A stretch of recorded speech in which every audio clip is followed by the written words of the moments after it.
Good afternoon, everyone. We're going to go ahead and start our meeting.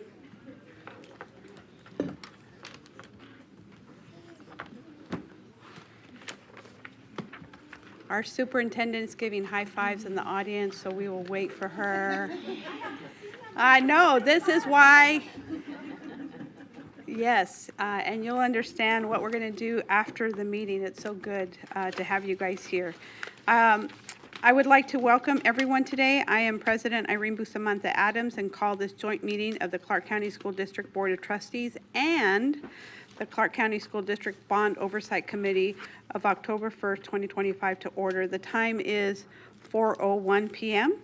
I would like to remind everyone to silence your electronic devices. We acknowledge that the land on which we are gathered is the territorial homeland of the Nuwu, the Moapa Band of Paiutes, and the Las Vegas Band of Paiutes. Before we begin, I'm going to turn it over to our Vice President, Trustee Zamora. Thank you, Madam President. I would like to take a moment today, a moment of silence in remembrance of the victims of Route 91. So if I can have everyone in the room join me in this moment of silence starting now.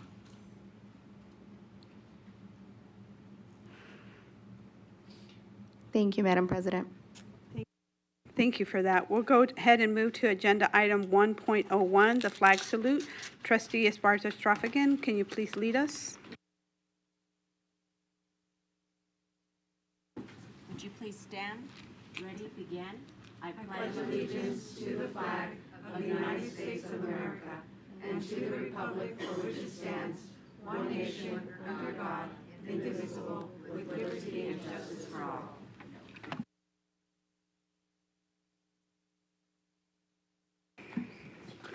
All right, before I move to point 102, is there anyone in the audience that has not completed a public comment card?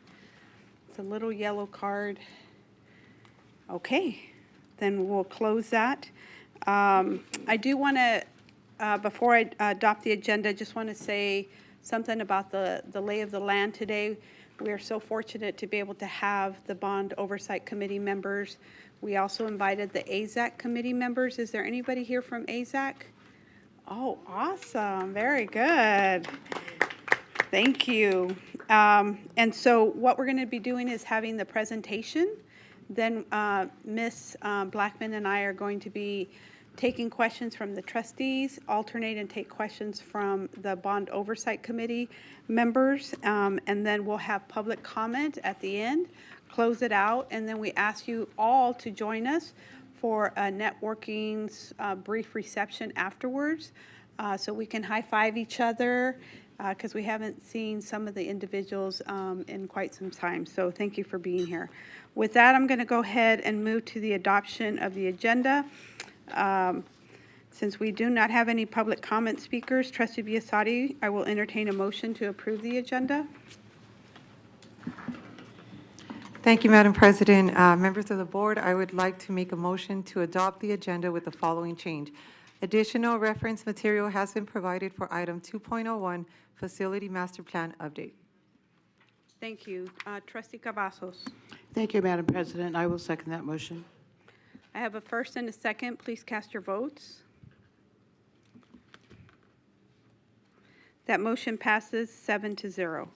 We'll now move on to item 2.01. And as I said, we're going to have the presentation and then we'll alternate between the committee and the trustees. I would just like to express my gratitude to everyone that's contributed to help make this happen. The relationship has not always been healthy. However, with intentionality, with the grace that you guys have given us committee members to hire our superintendent, the 12th member of our team, just want to express my gratitude. I'm so grateful that each one of you are here. I'm looking forward to this relationship between the Bond Oversight, AZAC, getting even better. And so thank you, trustees, for each one of you that contributed to making sure that we could do better for our students and for our community. So thank you. Ms. Blackman, would you like to say anything? Sure. Did you need me to do a roll call still? Yes, if you could for Okay. your meeting. So we'll backtrack real quick. We'll do a roll call for the Bond Oversight Committee. I am Gina Blackman-Taylor. I'm here. Chris G. Julian Sally. Al Lopez. Here. Sally Acorn. Jessica Allen. David Flatt. David Flippo. Margarita Gamboa Harris. Byron Goins. Robert Gertison. James Halsey. Present. Thank you. Nikia Jackson Hale. Walter Jones. Thank you. Stephen Silberkraus. And Yvette Williams. Thank you. And then I just wanted to say, I wrote it down because I didn't want to mess it up. Thank you, President Bustamante Adams and the rest of the Board of School Trustees, because I want to extend extra appreciation to Trustee Stevens for being such an engaged liaison to this committee, so thank you. Because the Board of School Trustees has been efficient in making appointments, the Bond Oversight Committee is back at full strength and ready to continue being a beneficial tool in ensuring that our massive capital spending improvement program is enacted with the values and goals set by the Board of School Trustees. As you embark on a new era with new members and with the new leadership of Superintendent Ebert, we are also looking to our next chapter and our desire to strengthen our effectiveness in serving as a valuable source of recommendations, context, and oversight when it comes to capital spending. To that end, I am happy that we have this joint meeting today and thank all those who made this happen, so that our members who have all volunteered their time to serve can hear directly from you, the trustees, about their hopes and concerns, while also providing the insight gleaned from time that they have spent focused on the spending area. Our current era of capital spending will ultimately cover more than $7 billion in spending, and yet we are well aware that that doesn't even come close to meeting the full needs of this district. Achieving the priorities of our community as communicated through the Board of School Trustees while maintaining transparency, cost efficiency, and fairness is a challenging goal.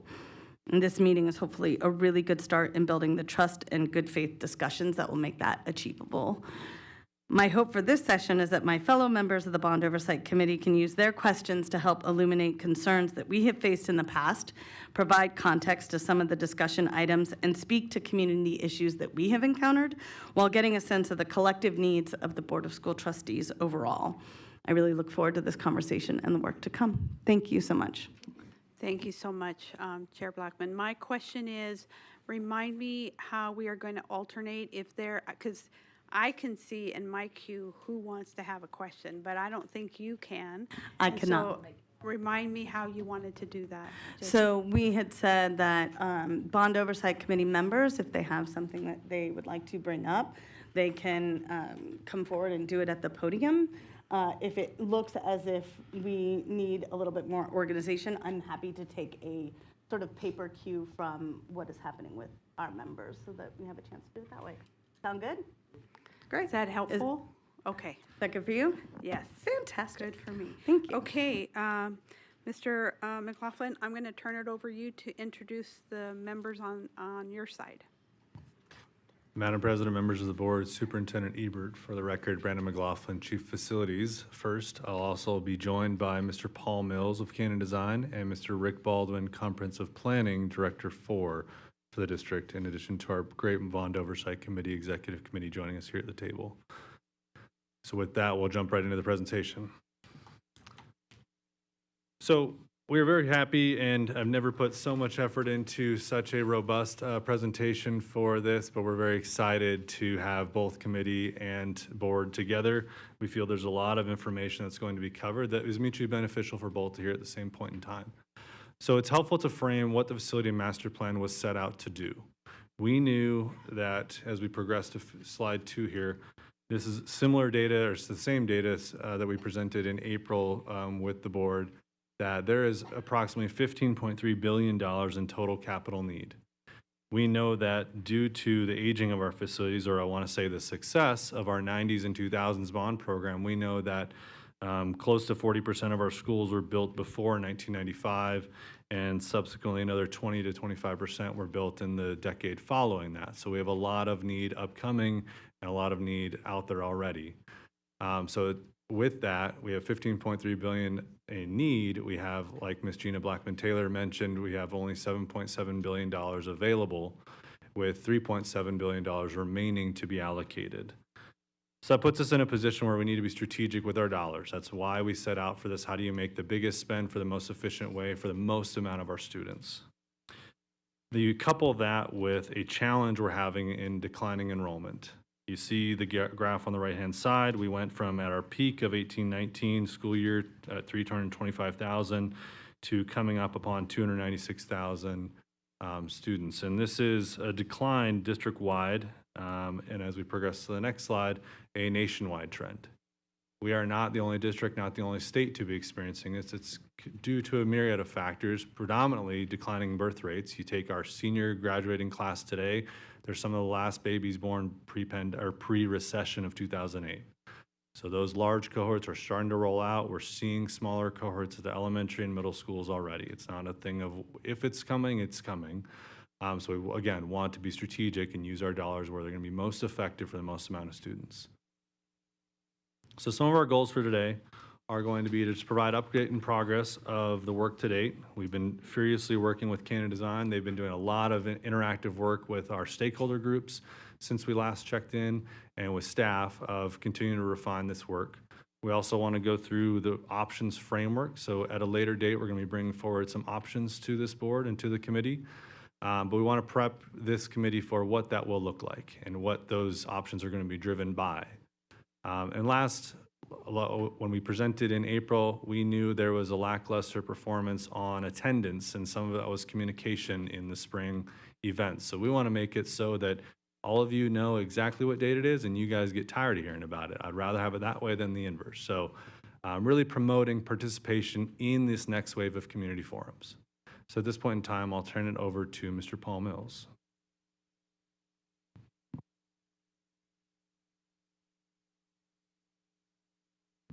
Wrong button. Good afternoon, Paul Mills for the record. President Bustamante, as well as members of the board, Superintendent Ebert, and members of the Bond Oversight Committee. Appreciate the opportunity to present to you. As we've shared with you in the past, this process has been designed as a partnership between the district and the community. And by virtue of that, we have different bodies that represent those. We have them outlined here. It begins with the Board of Trustees as well as the subcommittees, et cetera, that inform them on the left-hand side. But we also have representing the district, a district planning group. This is all manner of leadership relative to content areas, educational responsibility, as well as operational leaders throughout the district. And they bringing the comprehensive view of all manner of responsibility for the schools. We also have 5 geographically oriented stakeholder advisory groups. These are comprised first and foremost students, but also families, teachers, school administrators, and community members that have volunteered time to participate in this process. We also have had in waves a bunch of open invitation community forums, virtual, in person, et cetera, that we've shared with you before, but wanted to give a kind of a recall into the DNA of the process that's designed moving forward. Since the last presentation to you, we've completed some of the data, and you have a companion document with a lot of the data that's in there. This is also available for drill down interactive review through the FMP website, through dashboarding that we've done. But I wanted to signal a couple of things with the educational suitability assessment. It's not about the flesh and blood in all the schools. This is about the brick and mortar. This is a measure of how well designed and equipped the buildings are to suit modern instruction and learning. And we break it down, each one of those little circles on the screen there is a school.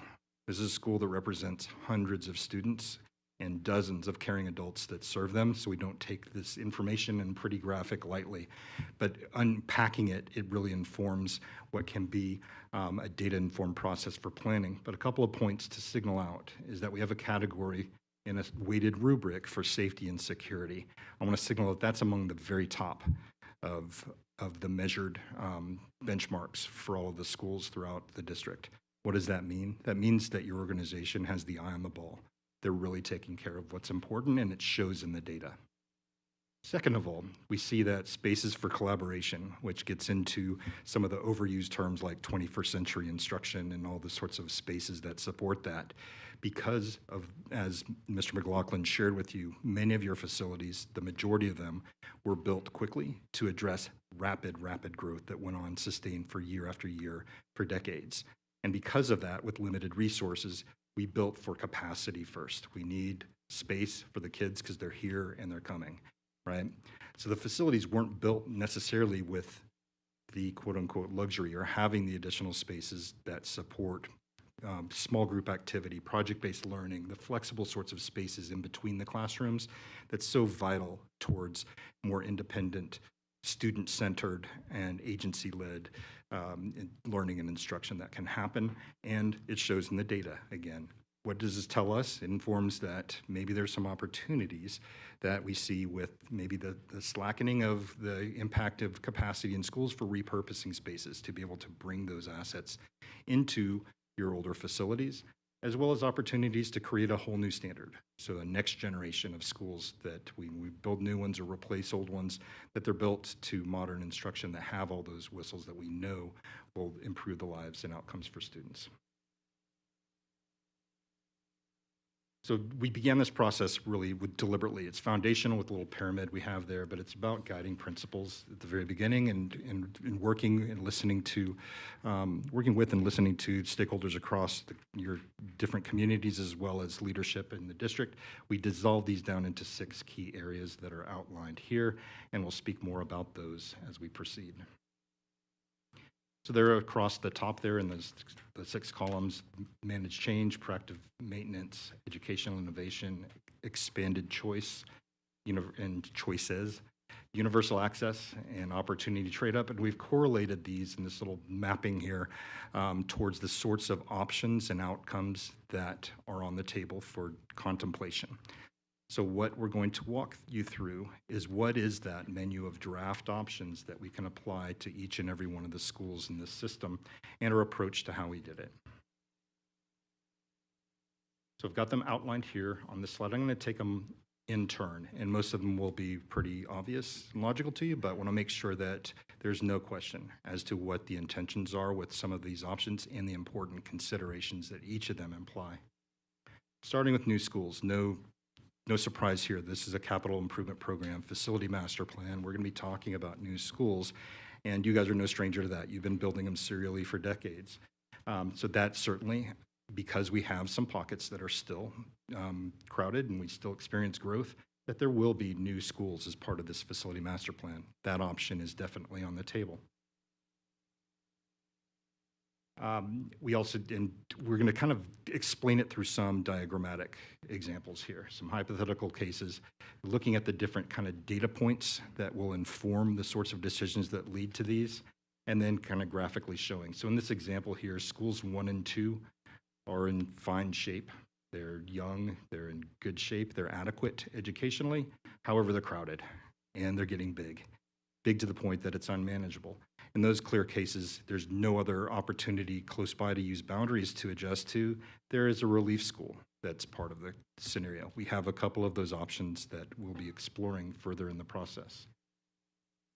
Attendance rezoning, you guys are no strangers to that as well. And I'm pleased to hear that we have members of the AZAC here. This is something that you guys have been dealing with forever.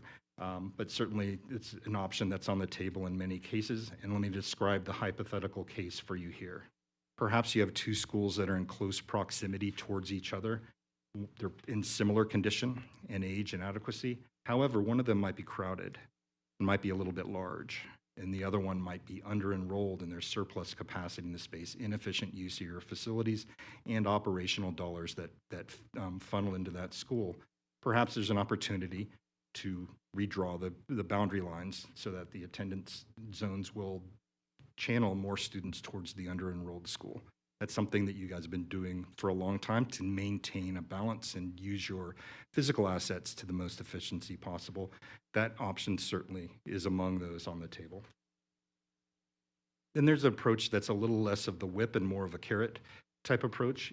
Consider the same circumstance where you had two schools in close proximity, one crowded and one with surplus capacity. Instead of mandating that if you live at this address, instead of the crowded school, you're going to go towards the school that has capacity, perhaps there's an opportunity to introduce a new attractive program that's in high demand within the community that can better serve students, expand choices and opportunity for students, and at the same time, use your assets more efficiently and equitably. So the sorts of themes that could go into a school are kind of listed out there, right? It's not an exhaustive list, but these are the sorts of choice programs that can bring students into your facilities. And you have some wonderful examples where you've applied this tactic within your portfolio today. So expansion of choice. There's perhaps 3 different examples here. We have choice conversion, where you can take a school and perhaps consider it among a network of complementary programs so that students have opportunities to go to different programs if provided transportation, as well as to deploy scarce resources that are hard to find, particularly in areas like CTE, where it's really hard to attract the professional folks there. Looking at new expanded programs, as well as perhaps looking at different grade configurations. So clearly this is a facility master plan, and we have options centered around how we take care of the assets that you have. And it really is degrees of investments dictated by the age and conditions of the various systems that comprise these buildings. So we're going to take care of these 3 all kind of in one shoot here. With your newest facilities, general maintenance is what's responsible. And even those that feel new today, they do have system life cycles that need to be planned for and addressed responsibly. And perhaps those might be schools that are crowded, and maybe there's a building addition to be able to have more capacity joined with it. Your older facilities that might, they're starting to show their age, the systems definitely need upgrading, but as well as maybe opportunities to take down some walls and create those flexible spaces that create opportunities for more collaborative learning and instruction. So that fit in the category more along the lines of renovation. And then, just as you have a tradition of doing in recent years, you've been identifying schools that are completely beyond their useful life, that the systems are done, exhausted, and it's time to consider a new building. Also, another nail in the coffin for some of these might be the adequacy framework, is that, yep, there's a lot of money that needs to go into it, and even if we were to repair it, it would still be a 1970s, 80s, 90s building that wasn't designed to today's standards. So we do look closely at opportunities for complete replacement. Here's a couple of images from K9 Design's portfolio from around the country that kind of illustrate what some of those spaces feel like and look like, right? You can imagine it's basically broadening corridors and breaking out classroom type spaces such that you have these opportunities for teachers to co-teach together, to plan more collaboratively, as well as dispatch students for small group or independent instruction while they're in visual eyesight without necessarily having all the din and noise that would be associated with an open plan school, right? And this isn't just about new buildings. At least one of those examples there is a renovation type project. You've got a lot of the before pictures on the left-hand side.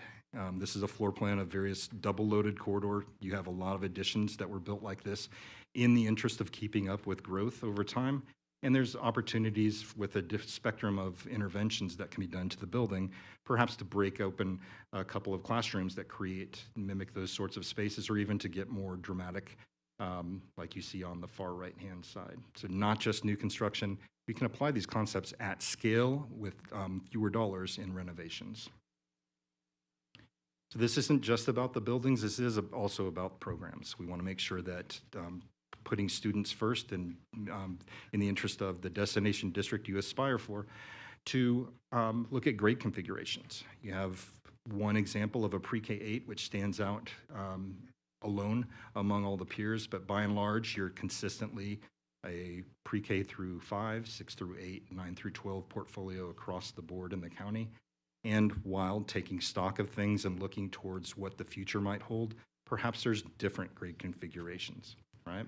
This can be done in the interest of optimizing utilization of your buildings, but also very much so to expand choice and create new opportunities for students, for your students and community.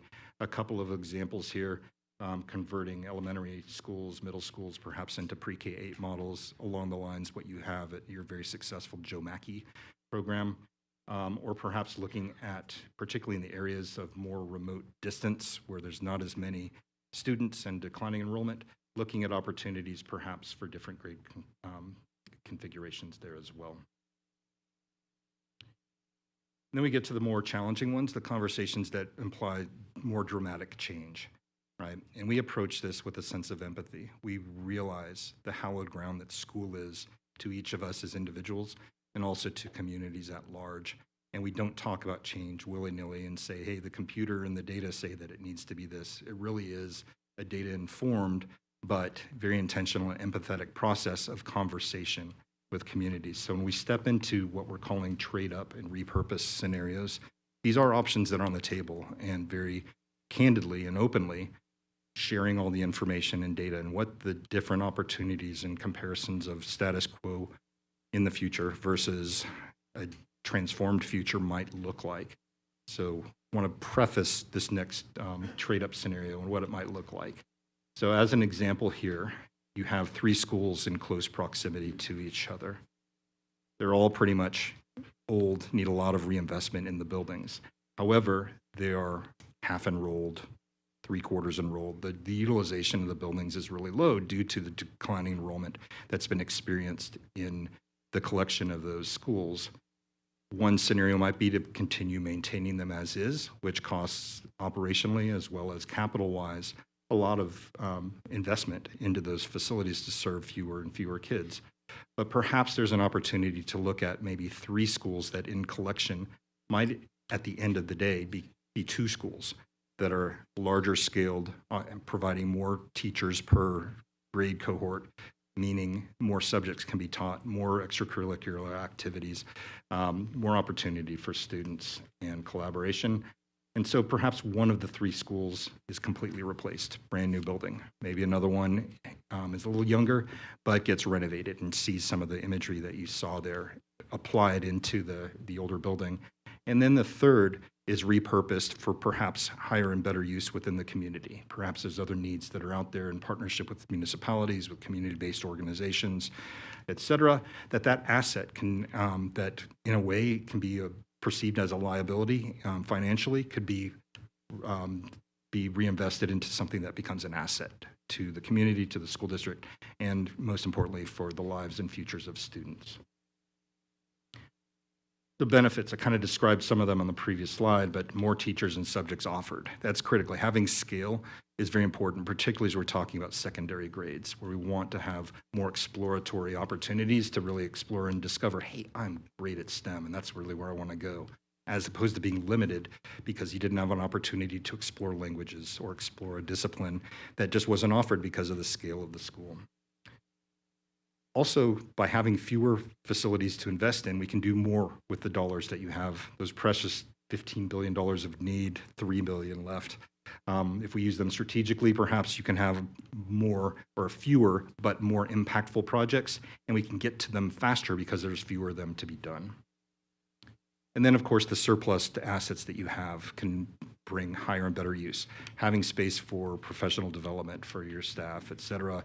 All men are really, we're only limited by creativity. And that's why through a process like this, we can solicit input from people in the community as to what their priorities are, what their needs are. Maybe there are opportunities for repurposed facilities that end up being a benefit. Now, there are challenges. It's easy to say all these words and look at it and explain it, but when you walk the schools and see, the blood, sweat, and tears that are put into the buildings every day, empathetically, we can understand it's hard to even imagine a future that's even different from the present day. And there are challenges. When we talk about perhaps consolidating schools to fewer, there will be some children that are walkers that perhaps now need to be transported to school. That's a fact, right? It's just mathematics and looking at the map, but also just the human aspect of dealing with change. Change is hard to confront, right? And going through a process that's iterative, participatory, and data-informed gives an opportunity to explore those in a safe space that perhaps we wind up just back with the status quo scenario that we've got, but at least we've done the due diligence to explore for the best interest of students these sorts of change opportunities. There are preconditions for doing this when we do this type of work. One is that we don't want to just close a school and say, guess what, you get to go to another school that's just as old and just as needs just as much work done to it, but it's further away from home. That's not really a trade-up outcome. But if there's opportunity because of your capital program to look at newer facilities as a trade-up scenario and having the scale with all the opportunity and benefits that can bring, that's really what we want as a precondition for this. So better only, do no harm. Next, these sorts of changes should not be done in a vacuum, certainly and through an open process, just as we're contemplating here, that this is done with the community and not to the community. And then this is an important signal here. We're not talking about next year. We're talking about change that is fueled by capital projects, which, as you know, takes time to implement. You have an amazing CIP department here that drives projects to very efficient and very quickly delivers projects. However, it takes time, right? It takes a matter of years. And if we're talking about developing a next generation standard for your facilities, getting them designed, getting them built, we're talking about into the next decade when we would be having conversations around when this gets implemented, right? And what might become, this is an obvious question, is, okay, if we're going to close XYZ school, what do we do with it? Well, there's all manner of different opportunities here.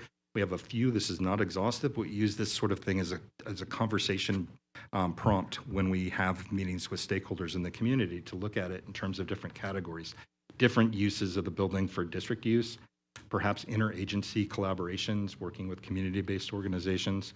Perhaps it can be sold and then the proceeds from that can be reinvested in the other facilities, or even very innovative structures called public-private partnerships, where you bring in a developer where they have a long-term lease and a financial incentive to bring money to actually get stuff built, but they have revenue streams that pay for it on the back end, but that could lead towards all manner of assets.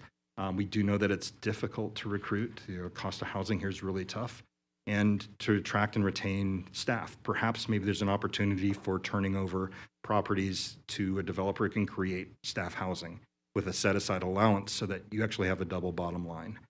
Newer, better facilities, as well as opportunities to fix some challenges you have operationally.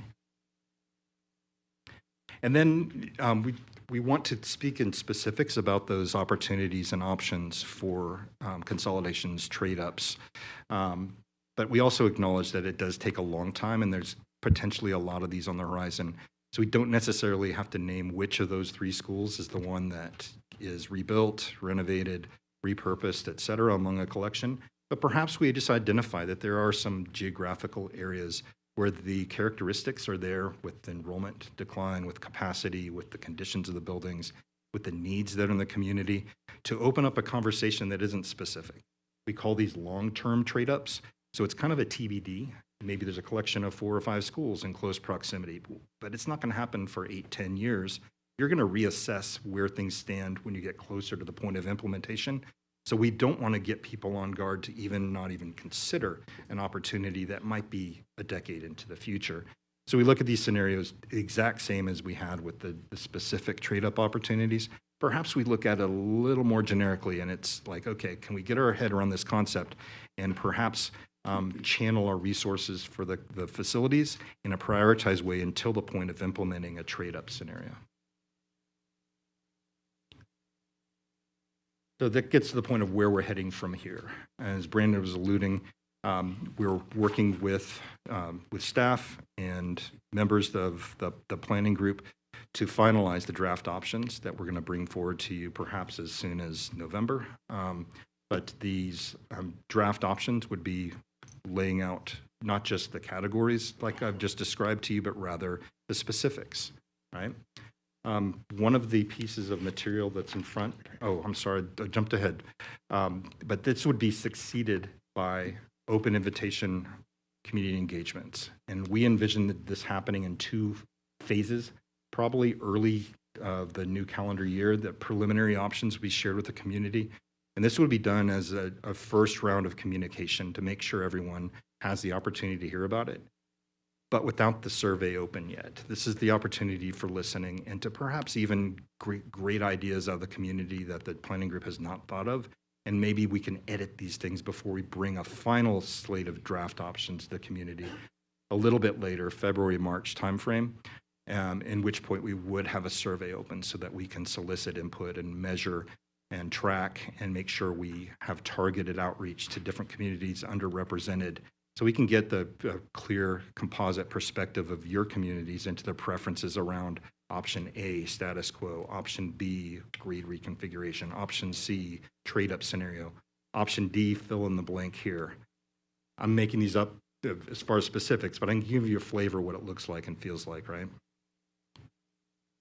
What to expect, I have pictures of this sort of thing with multilingual supports at every meeting, but also having some very specific areas where it'll be monolingual in Spanish for those that prefer and feel more comfortable sharing their ideas in native Spanish language. And we have plenty of members on our team to support that function.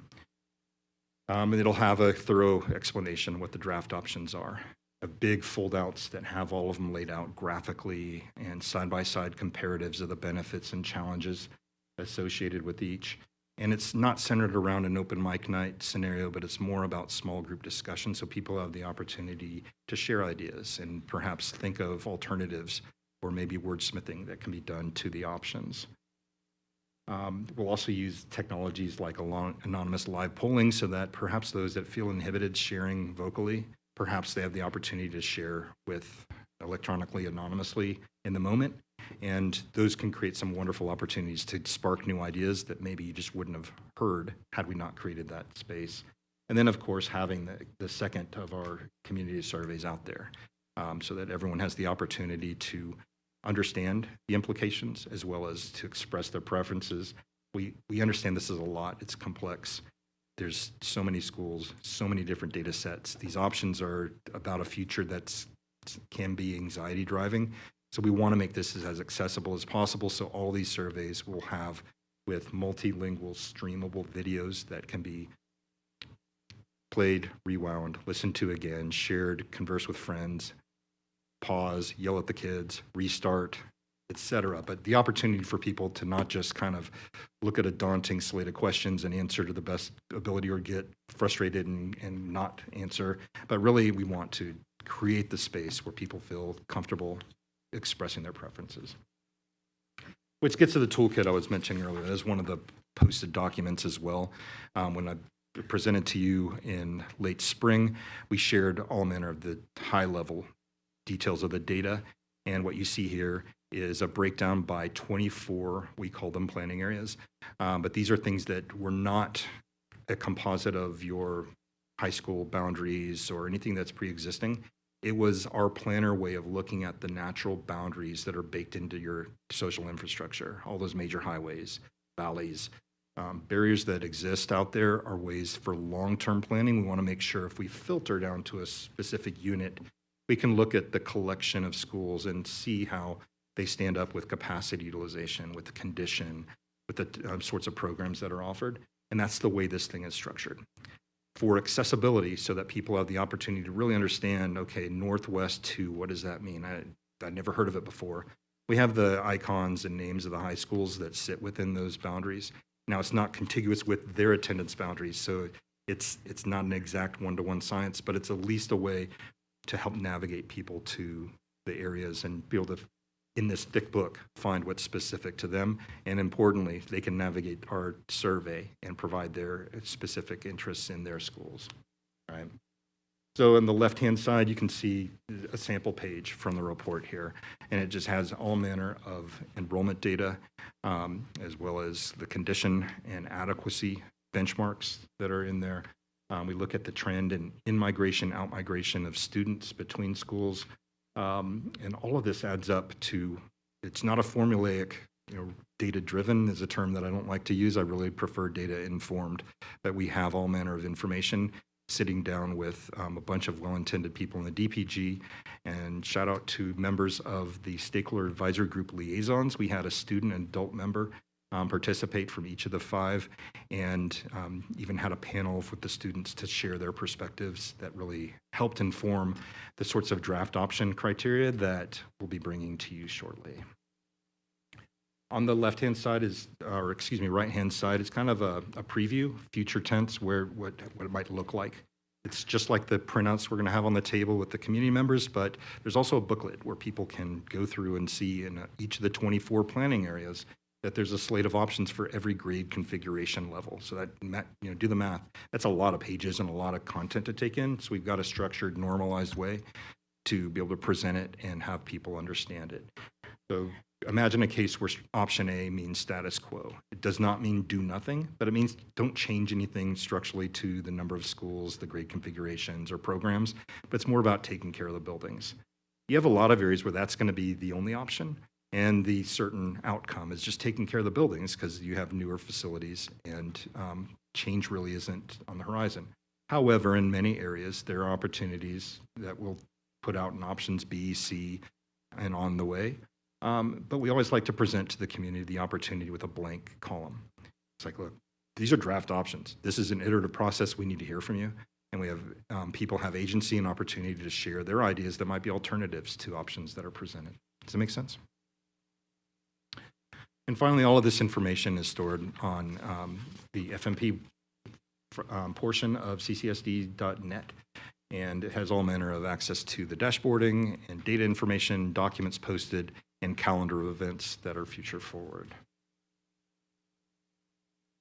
That concludes the presentation part of this. Would love to entertain any sorts of questions you might have. Mr. McLaughlin, do you have anything you want to add before we turn to questions? No. Okay. So I will ask trustees to start. Like I said, we're going to alternate between us and the committee. And so, but before I open it up to trustee questions, Trustee Stevens, as the member representative of this group, would you like to say anything? Not really. Just proud of the team. This is a huge document. There's a lot of information in here. I went through the master plan update. It's not quite a plan yet. It's a lot of data so far. There's still a lot of steps that we're doing in terms of getting feedback from the community, but I think we're off to a really good start with all the information that we have, and appreciate all the hard work that everybody's put into this. It's awesome, and appreciate the Bond Oversight Committee for being here and being so involved and committed to this. So I think we're on the right track with all this. It's great. Thank you. Thank you. Trustee Esparza-Stroffigan, as our member representative on the Oversight Panel for School Facilities, I would like to ask if you'd like to say anything. No, I'll reserve my questions, but thank you. Thank you. So trustees, if there's not any questions, I'm going to turn it over to Chair Blackman-Taylor. Trustee Dominguez, actually. Yes, this is our, we're going to alternate. So I see Trustee Dominguez. I also see Trustee Esparza-Stroffigan, but I'll take Trustee Dominguez first, and then others, and then we'll alternate. So Trustee Dominguez, please go ahead. Thank you, Madam President. This is awesome. This is great. I love this collaboration. Finally, we have with AZAC, being on AZAC for the last few years, it's great to finally have the Bond Oversight Committee collaborating with AZAC. So my question was slide 30. When we are looking at where we are in the action plan here, for the stake advisory groups, I see they're going to be starting in November. Ooh, and that's not my phone, by the way. My question is more towards where we are in the process and where, I don't know if we're having technical difficulties. One moment, we're having technical difficulties. Just hold on. I don't want to keep interrupting you.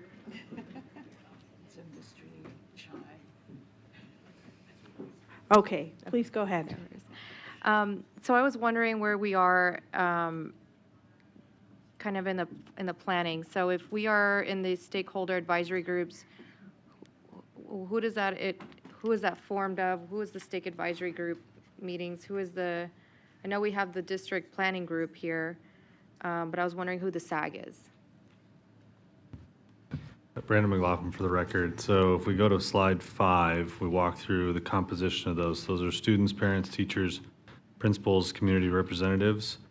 And how those were nominated was in each of those planning areas, the principals were allocated a nomination of a community member they feel best represents their school community. So it was appointees of the principals that form this group. Not saying it's principals only, but they were designees appointed by the principals in those communities. Okay, and so do we have every role filled or every position filled? I believe we do. And do they, how often do they meet? There are a sequence of 4 different meetings that we've had 2 of those. Great. And so when we're going forward into January and March to the community forums, do we already have, because I know we have the data and we're kind of collecting now data from the community. Do we already have kind of the option basis? Because I know we went through all the options, but per school, do we already have those laid out per school, or is it kind of just open-ended? Brandon McLaughlin for the record. Those have been developed, but they've also been continuing to be workshopped by the district planning group and working through with the executive leadership of the district. So those will be coming at a future meeting. Yeah, great. And then I guess another thing that I noticed too during the community engagement meetings was the breakout sessions. Maybe we need to find a balance, because I noticed a lot of people had the same questions, but they were all split up into different meetings. And so even though they were asking almost verbatim the same question, they were in different groups now, and everybody was kind of getting a different answer. So have we looked at how we can maybe do a group questionnaire opening and then maybe break out into sessions, or how we can kind of make sure we're giving everybody the same information? Yeah, Brandon McLaughlin for the record. That's something we can explore as we prime what those activities are in the spring engagement. I don't think anything's locked in, but that's something we can raise awareness to. We'll try to address it. Thank you. And as we move forward, how do you see, I'm so sorry, that was This my will be last the question. last one, and then I- I'll switch to other people, but go ahead. I promise. As we move forward, how do you see AZAC and the bond oversight collaborating together? Brandon McLaughlin for the record. There are 2 board committees that I facilitate and support on behalf of the district for you guys, so I see them continuing to merge quite a bit. I think option on the table 2, which is attendance zoning, that doesn't happen as a result of this. It happens as a result of them assisting you guys to take action, so they'll continue to do that. And then the bond oversight of how we allocate our dollars, they'll continue to recommend how those dollars are spent across the other options on the table there. So they're complementary. I would love for some joint opportunities for them into the future, and that's all really I can commit to at this point. But there is abundant opportunities for them to continue to collaborate. Awesome. Thank you. Thank you. Chair Blackman. Thank you. Nakia Jackson-Hale, member.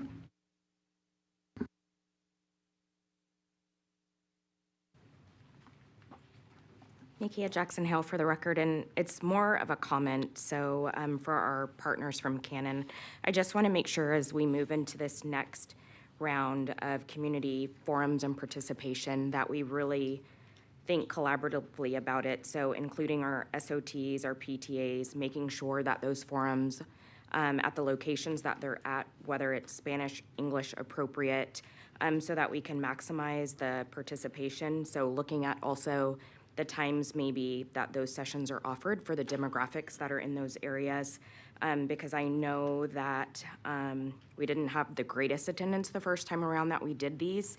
And then also maybe if we can post like the full schedule of all of the forums so that people can see it and then make a choice of whether and when they can participate for those, I think that would be helpful. So I think we're going to need a lot of collaboration from the district on the communication side so that we're really spreading the word far and wide so that we have a better participation this time. And then just my second comment from experience, we talked about the different options for the schools, and I just kind of want to speak to like the renovation part of it. I worked closely with the board in Brandon on Lundy, And Lundy came in at over $9 million, and we built a new school for probably $6.5 million. So sometimes the renovation option is not always the best. Building new might be. So that's just something to keep in mind too as we move forward. Thank you. Is it my Thank turn? you. Back to you. Okay. Trustee Esparza Straffigan. Thank you.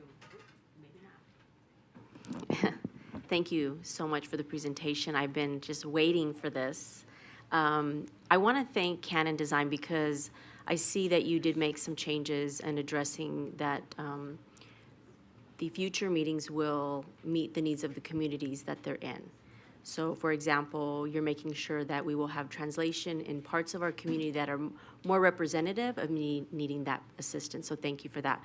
I do want to reference, just because I'm that person on record, that anyone that's interested can go to the dashboard. It is in the presentation, but those that might be listening, at fmp.ccsd.net. And I am actually looking at the dashboard right now, where it breaks it down by each school. It kind of gives you like the facility's age. It talks about some other data points. It's very fascinating to kind of see. And I would encourage anyone and everyone out there to please go there now, prior to going to a meeting. Not just for your school, but maybe even for a feeder alignment, looking at elementary, middle, and high. Okay, here are my questions. It's a three-parter, President Bustamante Adams. Go ahead. I believe Ms. Dominguez, Trustee Dominguez had Yes. 3 questions. Go Here we ahead. go. So we are excited because Trustee Cavazos and I hosted the second community engagement meeting last night, and facilities did come up.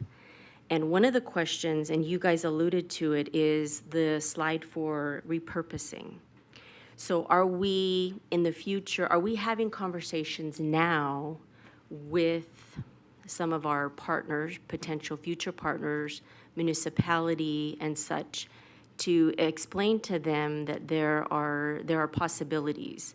And I'm just trying to think forward thinking.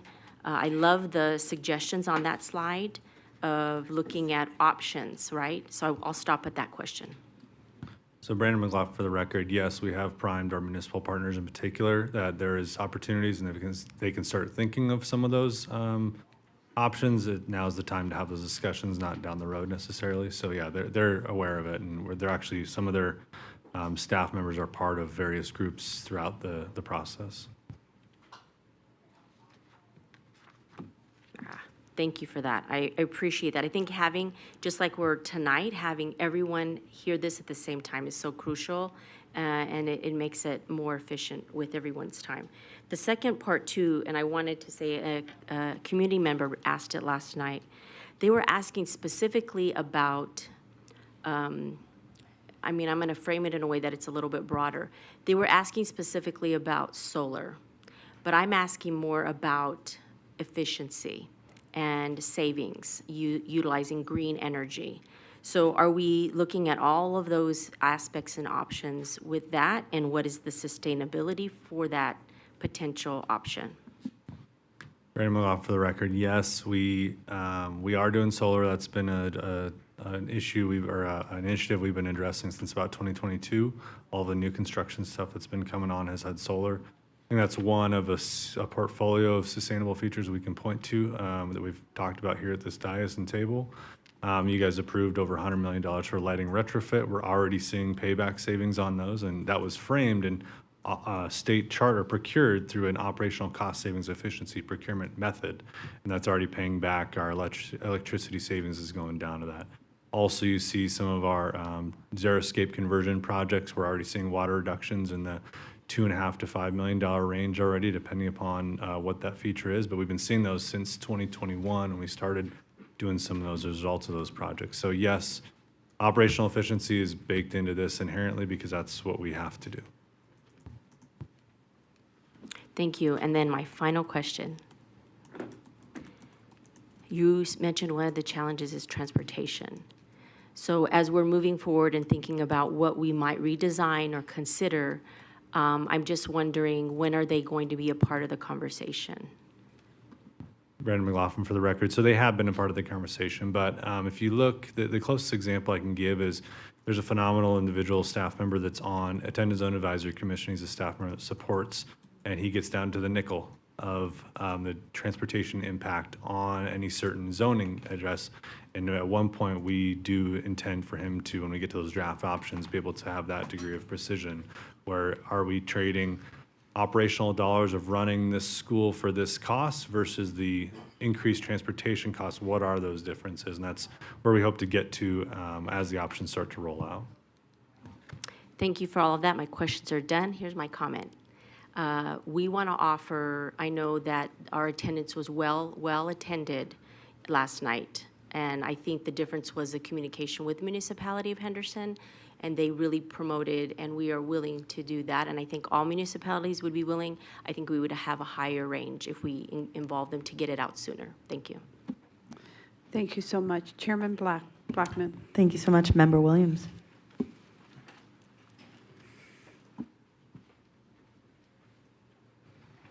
Thank you, Madam Chair and Madam President. I am the Community Outreach Liaison person for Bond Oversight Committee. And so this is an issue very concerning around what our plan is to make sure, and I love the suggestion of having the municipalities help.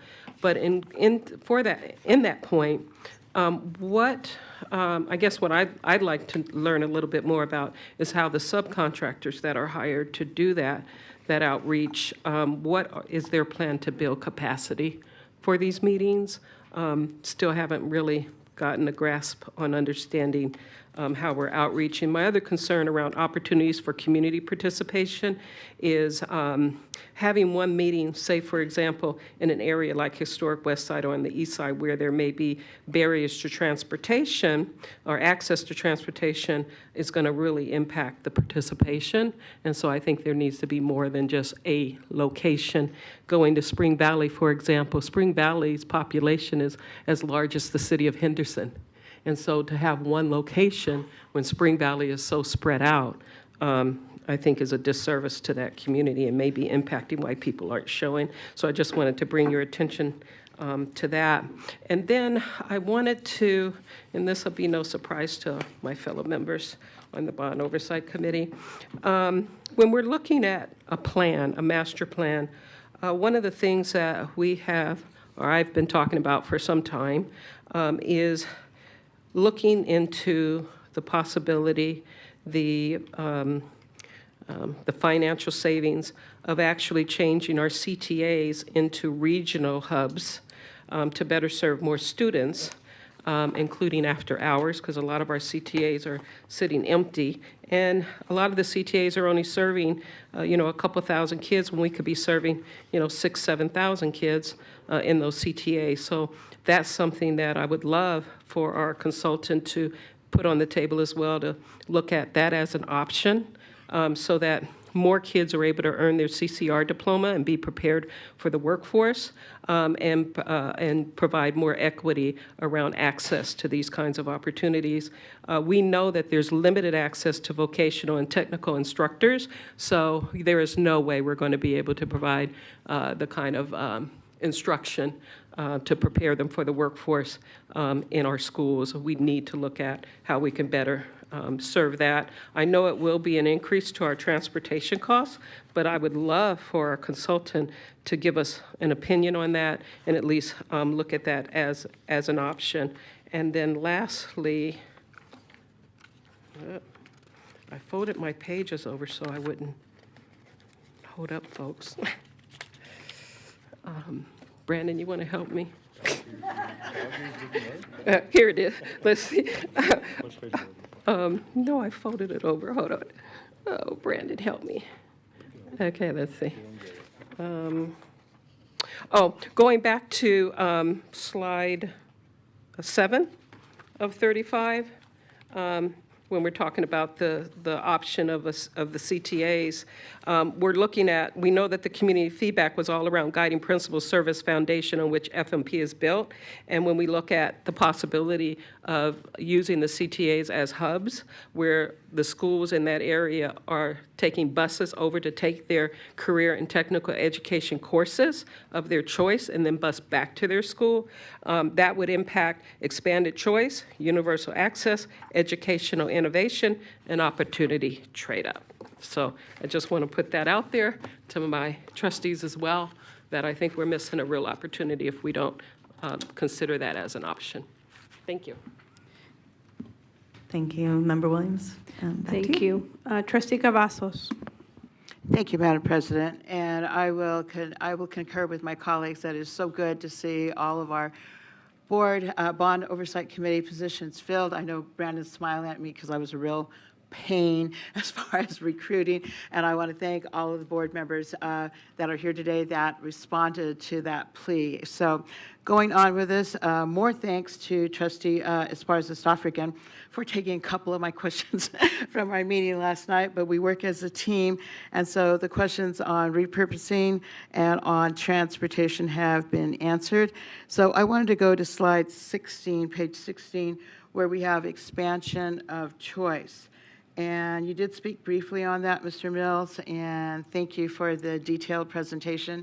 Building on success, providing families new alternatives, and delivering choices on par with charters. Could you expand a little bit on specifically what we're referring to on par with charters? Paul Mills, Canon Design. Thank you for the question. It's about being able to create different choices. You do have choice by policy here within the district, but expanding those choices that might be more proximate to schools to be able to create different grade configuration, different themes, different educational programs and pathways that might not exist currently. Okay, so basically being able to kind of take the temperature or kind of look and see what maybe we're not offering that's being offered in the charters and be able to make that more equitable. Is that what we're talking about? Precisely. Okay, thank you so much for that.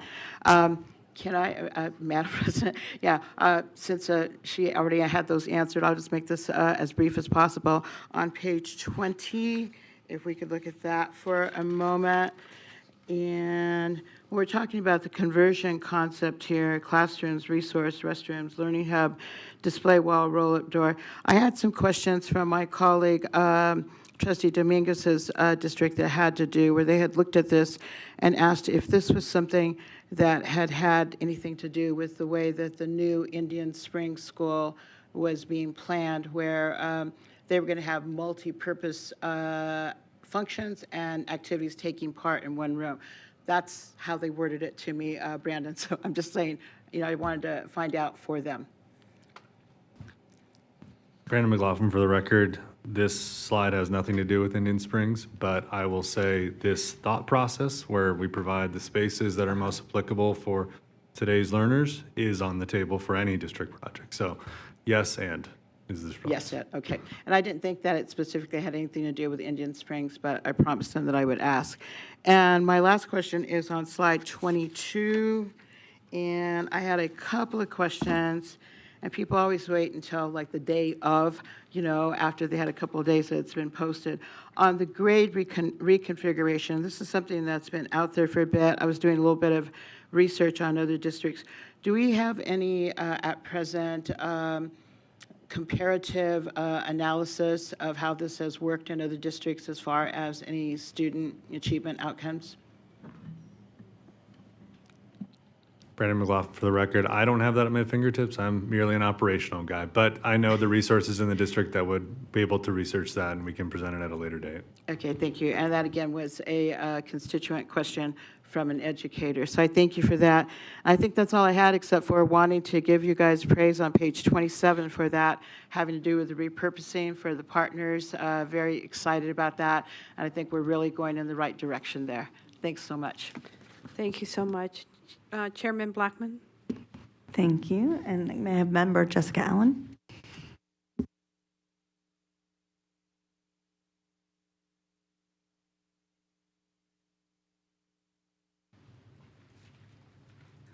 Hello.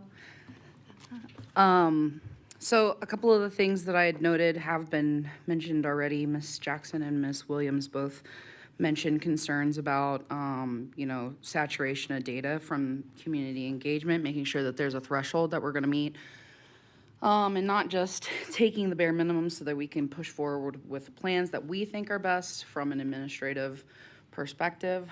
So that's still a concern because that was something that we deeply discussed at length in previous bond oversight meetings. And I would just like to note that, SOT meetings have low attendance as well. Like a lot of these outreach meetings have low attendance. We have to figure out something more creative than what we're already doing if we actually want to hear from people. And then my other question or concern kind of had to do more with, are we talking to teachers about some of these suggestions in terms of the layouts and all that? Because in theory, like that sounds great. But, as someone who has experience working for CCSD, I know that oftentimes we have these creative ideas that, we think would be for the best interest of students, but we don't think about our teacher or faculty and staff buy-in. And I think that's super important if we're talking about changing the way that we're operating inside of schools. Not saying it's a bad thing. I think it sounds really exciting, and possibilities are always great, but we want to preserve our assets in terms of our teaching faculty as well. And we already know that, working conditions are not ideal right now in terms of how teachers feel about behavior and things. And I think that that's something that we need to keep in mind in everything we're doing and what teachers might be interested in needing. And again, also, just wondering what data says about grade band changes in terms of like consolidating grades in schools and things. We just really have to make sure that we're actually hearing from the people that are going to be taking on these changes. So that's what my main concerns are. So thank you. Thank you, Member Allen. Back to you, President. Okay, thank you. Vice President Zamora? Thank you, Madam President. My first question is a little bit about outreach, and it seems like a lot of folks have covered it. But I kind of want to go a little bit deeper. So one thing that I'm hearing a lot is that we have families who pull their kids out for kind of K through 8, and then when it's time for high school, they kind of bring them back in. Have we figured out or thought about how we can possibly talk to those parents with the younger kids? Because I think that will really affect the data for high school students, right? If we have a big group of people going to charter, private, or at home, and then in high school it's kind of unexpected numbers, I think that would kind of say a lot for how we plan in the future. So I guess that was a comment, not a question. The other, or unless you all might have an answer, yes? No? The other part was data. So I know we're past the data part, but I know there's some laws that have changed, for example, open enrollment. I know it's very similar to COSA, but there's some differences to it. Do you think that there's going to be any data that changes with the new open enrollment laws coming in? Brandon McLaughlin, for the record, I'll say yes. AB 533 will change the capacity figures because it clearly stipulates how we count capacity, but in lieu of confusing the process, we're not there yet, but we'll see when we can strategically roll that into it. It'll all numerically go down consistently, so it won't change the recommendation of anything, I believe, but it will have impacts for sure. Okay. And I think that's all I had. Thank you. Thank you. Chairman Blackman? Thank you, President. And then we have Member Walter Jones.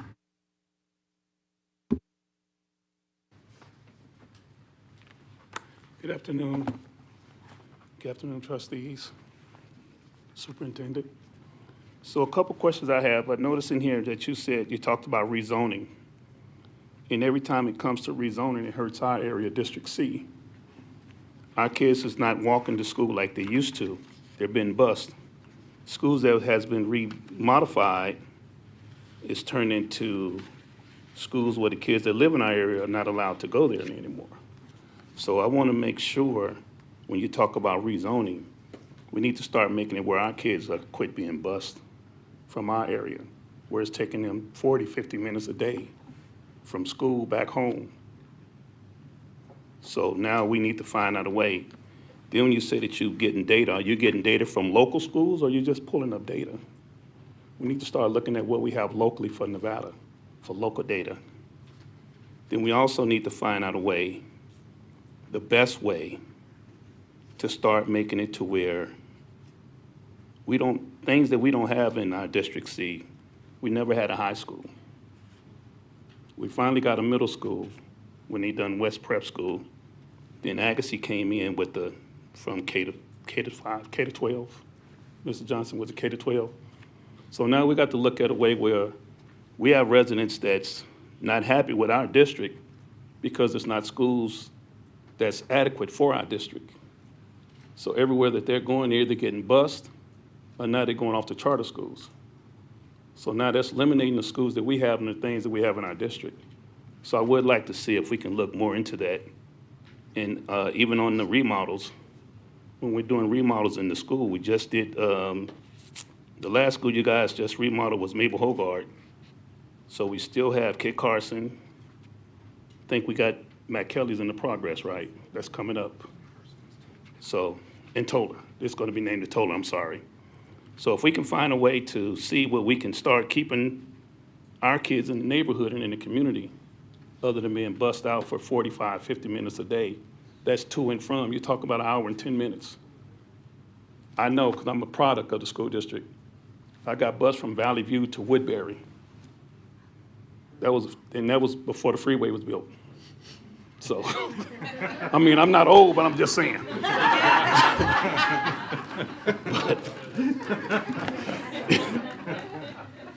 Appreciate you guys' time. Thank you.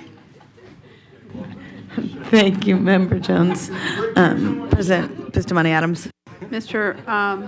McLaughlin, do you want to respond? Yeah, the only thing I wanted to clarify within that, the data that's included in here is 100% Clark County residents. Based upon survey data, that's the adequacy stuff you see, that's the people directly living here in Nevada, and all the data you see in the toolkit is 100% our schools, nowhere else. So just wanted to clarify that. Thank you so much. Trustee Satori. Thank you very much. Thank you for the presentation. And my apologies for my disruption. My 7-year-old was missing. So anyway, she's been located, so all is well. So I was in a bit of a panic there as well. So my apologies. So question, and the member prior to me did hit it on the head of one of the questions I had, was about the staff input as well. Of what are the ways, in addition to just asking our staff to attend meetings or attend surveys, we thought about, because the staff is the ones who see how the kids are interacting. They hear the feedback year after year from the kids, from the families as well. So I want to make sure we're getting their voice. My thought was of going to those schools, particularly the ones that are going to be the most impacted and the most movement, of staff meetings before or after school, to going to them to just ensure that instead of asking them to come, you know, after the day, those types of things when they're tired, to just make sure that we get as much staff input from our campuses as possible. Yeah, Brandon McLaughlin, for the record, that's a great emphasis that the member made, and so I think we'll find a way to deliberately have more teacher voice within this. I think that's maybe a voice that's missing within some of this. There's administrators and others that have been teachers, but not necessarily building classroom teachers in any of the work we're highlighting here today. So that's an area we can find to, as we roll the options out at a later date. Okay, thank you. Yeah, the SAGs. Yeah. So there's limited, but not like a teacher-specific pipeline is what I'm hearing. Yeah. Thank you. Chairman Blackman? Thank you. We had Member Williams for a quick follow-up. Walter got me thinking. So going to my colleagues' remarks regarding the historical West Side and the busing. So my question then would be, then on this advisory committee, who is on that committee representing that community? Because a lot of them are being bused over to my neighborhood in Spring Valley, and in my neighborhood, most of those parents are white. But you have a large black population being bused. Who's on that advisory council committee? Representing that community, that student population, which then makes me question, does minority voice, how is their voice being weighted in these decisions? Because if an administrator is saying, I'm going to pick those who best represent the community or the neighborhood, you're leaving out that minority voice. And so then that really makes me feel like certain student groups and families' voices being left out and not being represented in what their needs are. Thank you. I don't know if you want to answer me or not. No, Brandon McLaughlin, for the record, I'll invite Mr. Mills to walk through who the intended participants are in the community forums. Thank you, Paul Mills, Cannon Design. There's a lot of intentionality put into the design of nominating and soliciting volunteers to participate on the SAGs. We first wanted geographical diversity, first and foremost, but we had kind of a big grid, and maybe at the risk of sounding like we were checking boxes, but we were checking heads and making sure that we had different perspectives at the table and related to all manner of diversity, whether it's racial, whether it's interest in specific grade levels, interest in specific content areas, extracurriculars, et cetera. So we did have a lot of rigor put into how we solicited input for nominations on the SAGs. I want to make sure we clarify the difference between stakeholder advisory groups are the nominees by the principals. The community forums are open to anyone in the community, whether it's your community or not. They're open to anyone that shows up that morning or that afternoon. Thank you. Thank you. Back to you. Okay, Trustee Stevens. Hello. So if you look at page 27, I kind of wanted to hear from you guys, like a little discussion on this.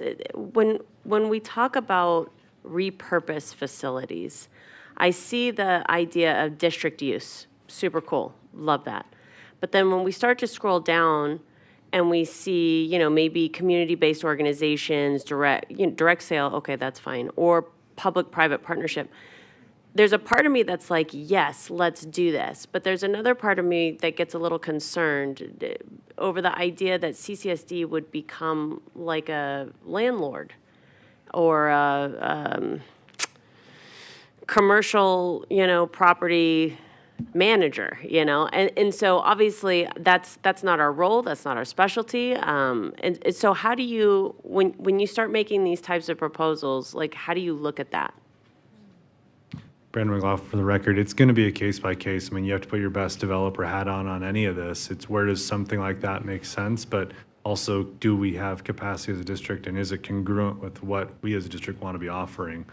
We wouldn't offer something that's incongruent, right? We don't want to be supporting and having to manage that, but it's going to be case by case, and I say that. I could think of another example from our partners in the north where they're just now going through this, where there's small pilots of other social services along with their internal district teams utilizing a now vacant elementary school, and it's been successful. It's one. But I venture to guess our counterparts up there are not interested in property management either. And so we can solicit some of the feedback of how is it going and what are some landmines to avoid. Okay. Again, I love the ideas. It's just that there's unintended consequences sometimes when we try to do really cool things. And in this case, I start to think about the money. So the school district is funded by tax dollars for education, and we follow it per pupil. So obviously, we want that money to the students. Would the school district then utilize any funding to support programs that are maybe partnered with these community organizations, or are we just providing the facility and letting those? I know I'm getting in the weeds, and I'm sorry. I just want to kind of have this discussion as we're looking at this and thinking about what this could look like. And being fiscally responsible, would we just be providing facility, and then that organization, comes in and they spend the funds that, like with the county or whatnot, like in that case, social service or whatnot? Yeah, it's going to be contextual to each deal, call it. But really, if the kid isn't there, the dollars aren't funding to that school, and so you start to weigh like, yes, do we have to use district dollars on it? But we're gonna. I mean, you think of the real estate investment within any property we have, right? There's a minimum cost to operate a school, whether 2 kids are there or whether 1,000 kids are there. And then we get more scaled as more kids attend that school. You can be more efficient with that. And so that's where, yeah, we might be spending, this is a way understated value, but say we spend $100 to maintain a school site, while one of our partners utilizes the space within it, that's still better than us having to spend $100,000 to equip it for 100 students to be there. Okay. So it's going to be contextual upon each, and then it depends on who the partner is, what level of rigor they're executing within our school building, and what we arrange as that arrangement with them. Okay. All right. Thank you. Thank you, Chair Blackman. Thank you. I'll be turning it over to our first vice chair. Thank you. I have two sets of questions, maybe more one just on the communication that everybody's been touching on. I see Spanish and English, but principals should know whether or not they need Tagalog, whether or not they need Mandarin. There's other languages that need to be accommodated. I would say for those of us that are ancient, maybe we go back to look at Bob. When Superintendent Wentz was hired, and Joan, were you here when we did the Master Plan 2000? Okay. There was a wonderful model because the outreach was phenomenal in this valley. I had not witnessed it as a school teacher myself, let alone. They did businesses. They actually went on site at campuses and did a presentation during their helps hall. There's just different things because we're a 24-hour town, and it just makes it very difficult for families in the long run. So I just throw that out there. There may be something still on the books on how they went out and outreached and what that programming was, because it was very well attended. I would say that in the rural areas, some of the conversations might be different for what their needs may be. Mesquite may need something completely different than what we're looking at in your repurposed facility thing. So hopefully that kind of conversation's occurring within that. I just want to clarify, the enrollment decline is really due to birth rate changes, and that's internationally, I believe, going on right now. So we're just going to have to look at how our facilities are used, maintained, and I do think repurposed. I think Parks and Rec could always be a partner, senior citizen services. Instead of the county building something, then there could be use that's there. Now, that may not always be your school day. I'm kind of crazy this way. I've been saying this for years. We're a 24-hour town. Part of what we ought to look at is double scheduling or double shifts. Not saying 4 shifts or, early bird and all that, but really looking at how your facility, because some parents never get to see their children in the morning because they're on an early shift. Maybe if there was a way to use your facility and have staggered early, later in the day, and then overlapping for early birds and tutoring and other programming that could come in. It's just something down the road that we might want to entertain thinking about. As you look at the school start times, I tried that legislation in 93, 95, 97, 99. Maybe this year it'll happen. But that said, you have to look at what benefits that family and that child. And some kids are not morning kids, and some kids are. And so just looking at facility usage in that part of it. I would say programming-wise, as you look at, don't go back to the old school days when we had the open class. We didn't have them here, but they did in Kansas and a few places where I taught, where they had the open classroom concept. It was crazy. But there can be pull-out programming that comes in that you can do multi-purpose uses within that facility. And I think programming-wise, as you look at possibly repurposing in some areas, make sure you do the pre-K component. But why are we not reincorporating, I call it the trade studies, go back to some shop and home ec for some kids, because they may not even know what they could ask for that's really needed for that particular neighborhood or family. And so if you look at that, as you're looking at your programming, I agree with what Yvette said. You don't need any more gazillion-dollar magnet schools. Use those facilities in a different way to hub them out or to bring kids in and out, or parents or unions. You can do an apprenticeship program on some of these campuses that could be in conjunction with individuals. I would say that on the privatization, you need to be very careful, and I think Trustee Stevens is correct. I think NRS 393 still has language that you cannot do certain things. So maybe that's just a refresher course that maybe people might want to take a look at as what's already prohibited, so you don't go down that path and get into a whole mix of getting into an argument about that part of it. And then, let's see, shifts. Oh, childcare. Childcare is probably the biggest impediment. I also tried this in the 90s. we may look at you, as you look at repurposing, there may be a component or a way to co-locate childcare facilities on your campuses, especially before you get rid of portables. That could be a component that's there. You can do a training program for youth that want to go into the childcare field. So let's not forget that that's the biggest hindrance to parents and kids and faculty and support personnel and everybody else that's having that access. That, to me, should be a programming area that could be considered down the road. So I just throw that out there. Thank you. Thank you, First Vice Chair. President Bustamante Adams. Thank you. Trustee Johnson. Thanks, Sean. I really appreciate the just the innovative thinking to like put a variety of options on the table. It's really helpful to be able to see like we're not going to be constrained by like traditional thinking, so that's always really helpful.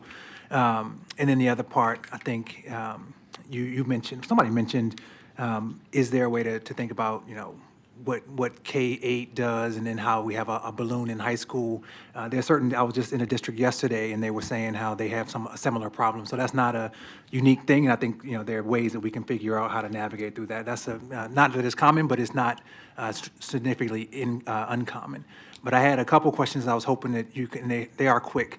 The first is, on the data sheet, are those data points weighted equally in the document? So, for example, when you have the five-year growth, and then the growth percentages, are those all equally weighted? So like when you are coming out with a score, every single one has the same level of weight, or is one thing more important than another? Brandon McLaughlin, for the record, I'll invite Paul Mills and Rick Baldwin to elaborate. I'll take the first round. Paul Mills with Canon.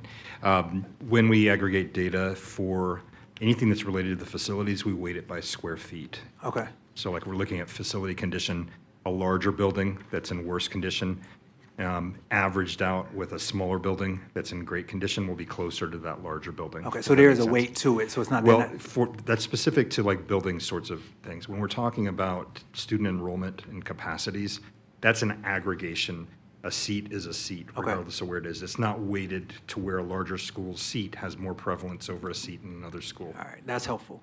And then when we're thinking about the plan, and I just talked about the innovative thinking, but like, are we looking at this as like one large district? Meaning, so even if a school hadn't been considered, right, like we're thinking about what capacity that school could bring if in fact we had to do so. For example, if school A wasn't on the list, but it's in our district, school B is on the list, are we thinking about how we might leverage some of the capacity from school A to ensure that we're effectively using all buildings to create like equal amounts of seats, and so that it's reducing cost and just making sure we're using all the buildings in our district as part of the plan? Brandon McLaughlin, for the record, and I can start it.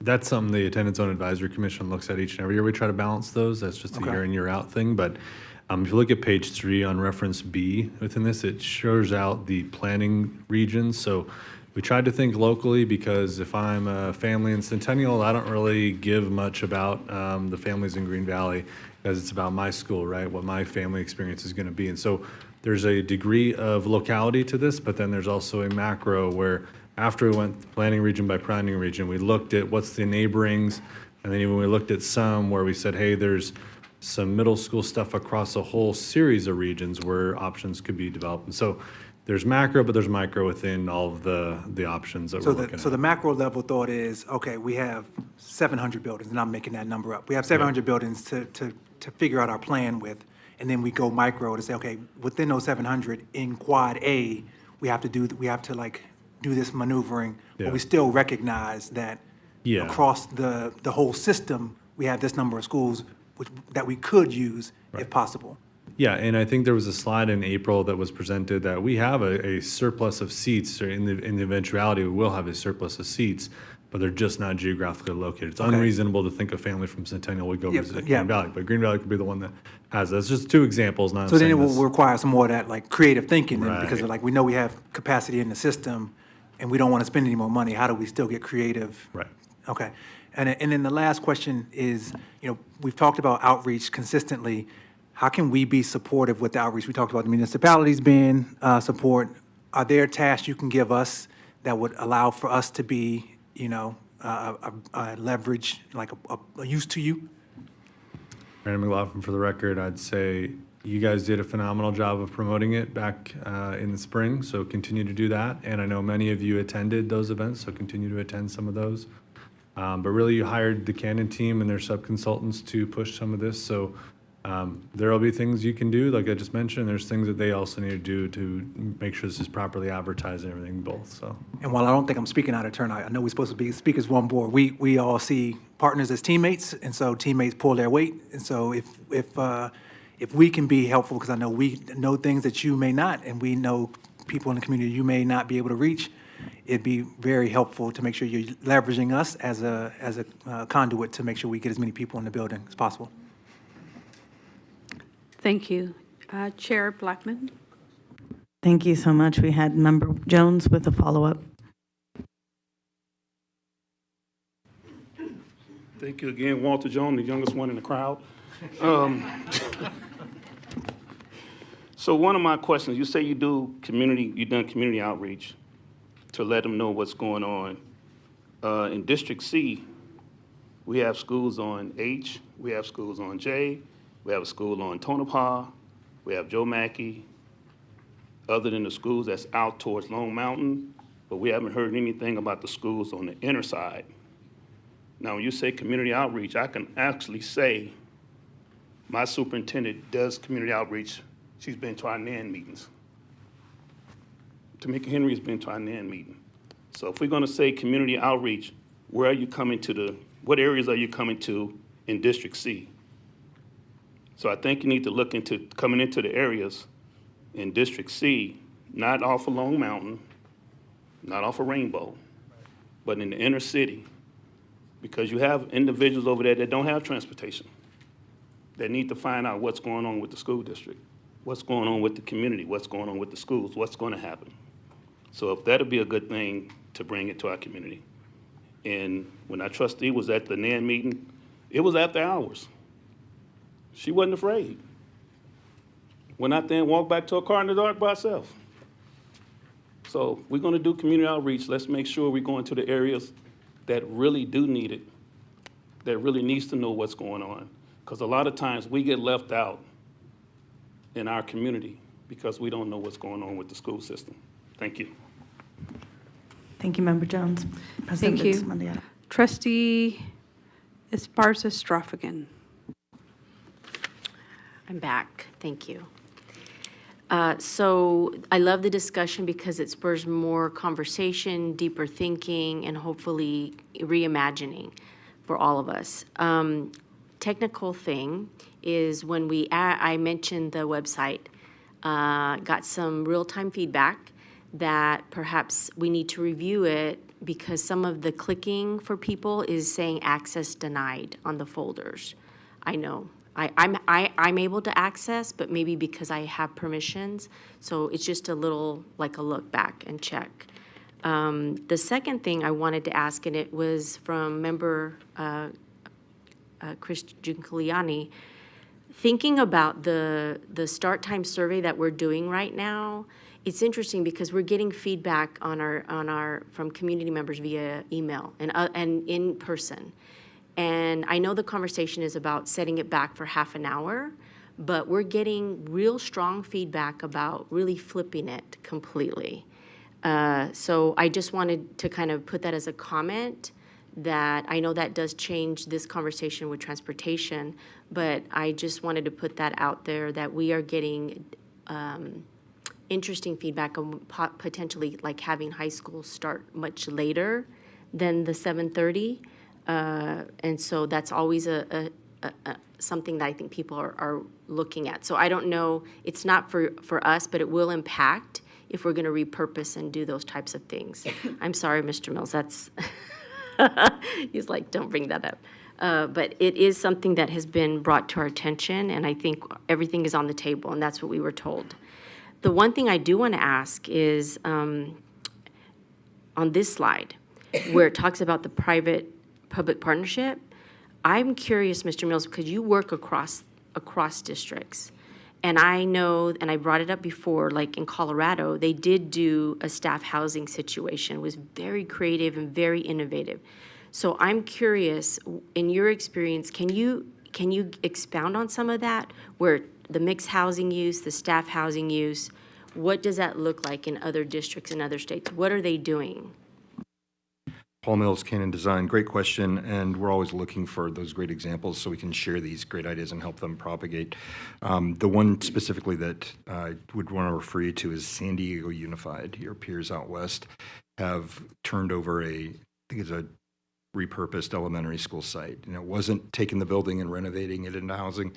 They actually demolished it and started over, but they turned it over to a public-private developer that brought capital money to the table, and the contracts were intentionally laid out with stipulations that gave the district amenities that they were looking for, such as access to affordable housing for staff members, et cetera. But there's definitely a tried and true example that I know from there. I do know a lot of other districts thinking about it, looking at it, and to the point earlier, very well posited that core business of a school district is not to be a landlord. And that's why so often in those cases, it's more exploring to outsource that and to create concessions so there's a revenue stream that actually you can capitalize on, reinvest those dollars into either your capital program or even operational dollars, which particularly in Nevada, where the dollars per pupil are so low, that channeling it into operational streams that are sustainable is definitely a good way to go. That is exactly what I wanted to hear. As a follow-up, could we, when you come back to us again, I would really like to see what are the models that are being done in other districts that we are not considering, and I think we need to explore all things that are working and that are effective like that. So thank you. Turning it over to you, Chair Blackman. Thank you. We have First Vice Chair Christie with a follow-up. Thank you, Madam Chair. Just a follow-up. Where are legislators being prepped on any of this? We probably ought to have that conversation with some of them, or having a point person possibly. You have a lot of nonprofits, but also active organizations like NAACP, ACLU, making sure, because they're parents and they're, just outreach-wise, how do you talk with other folks about that? Retired. On your school survey for the start times, you don't even have retired teacher. I have to be a community member. I can't be a former employee to respond to the thing. So as you look at surveying, that might be some places to take a look at where you can actually do some additional outreach. AZAC, I want to reiterate what Walter's talking about. I used to call it rezone the kids back to where they live, not where they've been bused to. And this might be an opportunity to give you a time. You'll tick everybody off. Sorry, AZAC, but maybe you do it the right way so that they're back where their home school is before you start closing, tearing down, and modifying. And that just might be something demographically, Brandon, that maybe they could take a look at to see what percentage in this school that's only at 52% utilization, how many actually are coming from outside of the neighborhood, but there was availability within the neighborhood. So maybe trying to play with those numbers a little bit. And then I would say, RTC should maybe at some point be part of this as they do their urban planning. So maybe you already are, but that would be another organization that would reflect on, you can use school money, because I did that in law in 99, where you can buy school bus passes to be able to assist. So there's other avenues there where you can relocate people. But it just dawned on me, many of our school properties are still BLM land, aren't they? Do they turn that land over to this school district, or does it still stay, are they still the property owner? So they are, so it's a lease. So a lot of things you won't be able to do because BLM, it'll fall back to the original lease. I was just popped into my head that BLM has a lot of the property that we have within the school district. Right, but a lot of those leases are RMPP leases, so as long as it's a public purpose, it still would serve the purpose. So yeah, you could do like a community center or a Parks and Rec program or something along those lines. Probably not get into the public-private part of what they have up there with the mixed use or something on restrictions on that. Thank you. Thank you, President. Thank you, Trustee Dominguez, and then I think we will end with Trustee Henry after that. Thank you, Madam President, and I appreciate the conversation because it really did get my gears turning here. When we're talking about these facilities, I guess I'm going back to my time on AZAC when you're looking at the district as a whole and the enrollment rates, or some schools are at 40%. I implore all of you to look at the AZAC website, and to go look at those maps, the hotspots, and to go look at the schools that are at 40% enrollment rates. When we're thinking about shutting down a school, like it said, it's not something that's done, with urgency. It's done because we have to have a lot of thought in our community and how we use the resources. And you have to balance, and I've had this conversation at our community engagement meeting, which is really great. A lot of parents were bringing this question to me was, what do? We are losing teachers, our budgets are going down, the enrollment rates are going down. Well, how else can a community be part of this decision-making is by doing these surveys and being part of this decision. These are our children, and so we want to make sure we utilize these buildings at the most it can be used, but at the same time, we don't want to lose teachers. So we kind of have to balance. If we have to collaborate schools together, we need to go in this with an open heart as far as making sure that we are doing the best decisions we can for our community. And I'll go back to my question. I know that was more of a comment, and I just reverted back to my AZAC years of looking at these maps and thinking, how are we gonna do this with the zoning? So my question was, so if we did utilize, if we did select one school or even a few schools to partake in this partnership of commercial, residential, or even with government use in these facilities, would we have to hire an office or a team to CCSD to do the rental part of it, to do the contracts, or would that stay in? Would we be able to absorb that workload? Brandon McLaughlin, for the record, I can't answer that at this point. It would be subjective to how fast, what else our project managers and others, district personnel are working on at the time, but we'd have to figure that out as it goes. Got it. But it'd be a consideration within it. Perfect. Thank you. That was all. Thanks. Chair Blackman. Thank you. I just have a couple of questions, but one, I would really appreciate a joint BOC AZAC meeting.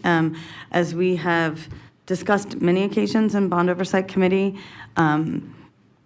we have facilities under our purview, but as we know, programming affects facilities, facilities affects programming, transportation is involved. There are these other elements that make it very difficult to kind of discuss only in that silo. So while being very mindful of what our charge is, the more information that we have from where those things come into direct play with decisions that we're making become helpful. So I think that is a universally supported concept, as well as, again, this meeting. I did have a question because, we have, in Bond Oversight, have spent a few years going over Regulation 7112, which is a specific regulation that is about when we renovate, when we updo schools. And my curiosity is one that has to do with FCI numbers, which at this point, schools are done on a rotating basis. So we do 20% of the schools a year.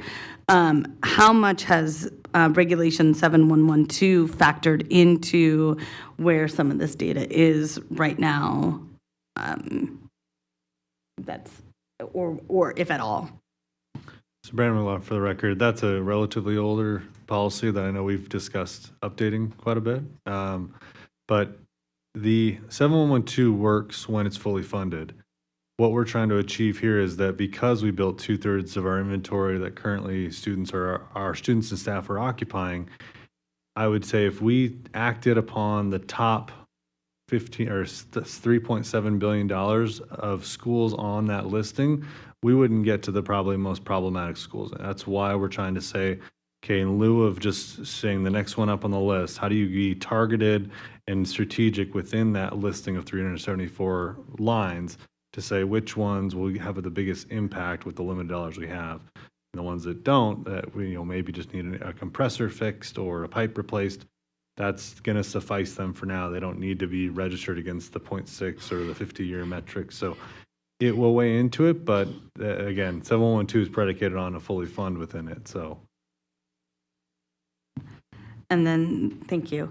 And then to Trustee Esparza-Sofran's question about the toolkit website, what data is available now to the public and when will that data be updated?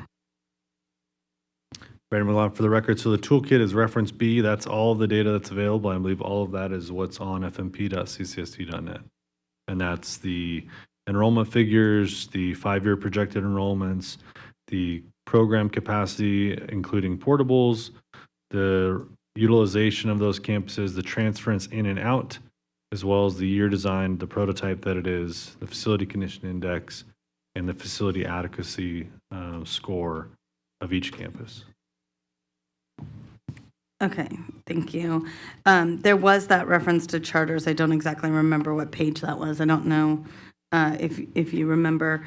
But the question became about, there are a lot of parents that choose charters because of the size, and yet we often see larger sizes being able to access more programmatic aspects of it. So at what size is too big? What are we looking at as sort of the parameters of that versus that sort of community feel of a smaller school? I know that it definitely comes with its disadvantages, but I also think that there is something, is there an outer limit of where a school size actually becomes problematic? Brandon McLaughlin for the record. I know that's a slide we covered and that Mr. Mills spoke to in his June presentation, so I'll invite him if there's any regurgitation of that you want to recite. Paul Mills, Canon Design. Make sure I understand your question is relative to optimal school sizes that are kind of the default with exceptions in cases of geographical remoteness, et cetera. There's definitely a point where a school is too large for its grade level, and certainly a point where a school is too small. We had conversations around that with the DPG and having opportunities to kind of benchmark is that let's try to get the great majority of schools into a range that offers the most opportunity to students without being unwieldy and unmanageable. So then this is somewhat related, bless you, to these design options. You had the thing where it was flexible spending. At what point do the design options get involved in this conversation, especially as we're starting to look at dollars? So, because if we have an option for a redesign that is cheaper than a renovation of a school, we'll need to know that, prior to that decision-making process. So at what point are design options being explored on a financial level? Paul Mills, Canon Design, a little bit further into the process. At this point, we're looking at it from a higher altitude, looking at exploring the different operational models and the sorts of facility implications for them without getting to the specificity of design solutions. However, part of the master planning process is to really start to estimate what the capital exposure is on these different options. And once we get more details and direction in terms of where the preferences lie, we'll get to the point of getting a little bit more specific about those options. So then it's the general feeling that a design change wouldn't necessarily be so impactful that it would change some of that higher level decision making, if we're talking about cost. Does that question make sense? Will we be able to make those higher level decision making choices without knowing, how smaller design budget might have an impact? Yeah, Brandon McLaughlin, if I can, for the record. Like Mr. Mills said, it's probably too in the weeds, but yes, there is a degree of specificity. I think where we're going to have, like the granularity we're going to be able to get to in this macro effort is going to be, hey, an option is rebuild X middle school. X middle school doesn't need the floor plans you saw necessarily in the slide deck, but we need to know if it's going to be, say, 500 seats versus 2,000 seats. 2,000 seats probably breaches on the part of a large middle school, right? But we would be able to say, hey, most middle schools are in the 15 to 1750 range of the district. Those are underutilized. Why would we rebuild that same scale? So we know a generalized range, I think, in the draft options that'll be presented is like, hey, it's going to be a middle school of this particular scale, and that has to take into a few context issues of how much space is available on that site. We don't want to say, let's go build that school, but then the team goes in to deliver that project and we're like, we can't do that. So there's context that'll need to be addressed in each of those. Okay, thank you. And the last thing are just 2 comments. Given some of the comments that committee members have made, I think it might be useful if we have this map. I understand why it was broken down into the departments that it was broken down in, but if we can overlay the district map on top of that, especially as we start talking about communication and outreach, knowing what districts these kinds of areas cover, so that if we're talking about NW2, that the community also knows that that might be District DE, whichever. I know that's not accurate. I'm just giving this example. And then also, I know this was brought up in a Bond Oversight Committee meeting. I just want to make sure that it's here as well, is that when we were talking about some of those survey options, that we look at the level of education level of those questions, so that we know that we are not confusing, that we're not getting so much in the weeds that the people who are filling out those surveys don't understand what is being asked. And so, just as a reminder that was a part that had come up in our bond oversight questions, and want to make sure that gets floated here. This is Paul Mills, Canon Design. If I could specifically address your first point, the back of the options toolkit that you will receive at the next presentation will have a kind of cheat sheet cross-referencing code with an alpha listing of every single school and what section it's in and what page number to turn to, so it gets real easy to navigate. And to your second point, thank you for the reminder relative to dialing in on accessible language for communicating with stakeholders. I'd like to turn it back over, but are you willing to tolerate another comment from here? And We then will, I think but we're let done. me go to a trustee Okay. and then I'll go back. All right, So I thank you do so want to say that we do have trustee Barron on the record, I'm on the phone, sorry, and I'm going to go to trustee Henry, and then trustee Barron, I'll ask to see if you have any questions. Trustee Henry? Thank you, Madam President. I'll be brief because we've had a lot of discussion. So I know that we were talking about the trade up and repurpose and those things, and you mentioned if 3 schools are in close proximity, and I'm kind of looking for a spoiler alert. I know that you said that you know that you'll come back to us in the spring, but are there any examples or areas where you think this narrative will fit? Brandon McLaughlin, for the record, I hate to be a spoiler, so I'd prefer not. I tried it. The other thing, because I did get the opportunity to attend a couple of the meetings. Some were held at Nevada Partners within our district. I also want to give kudos to some new marketing for getting out in the community and trying to bring as many people as they can. I've seen them canvass neighborhoods, passing out this information to invite people, which is something that, just getting beyond the internet and emails.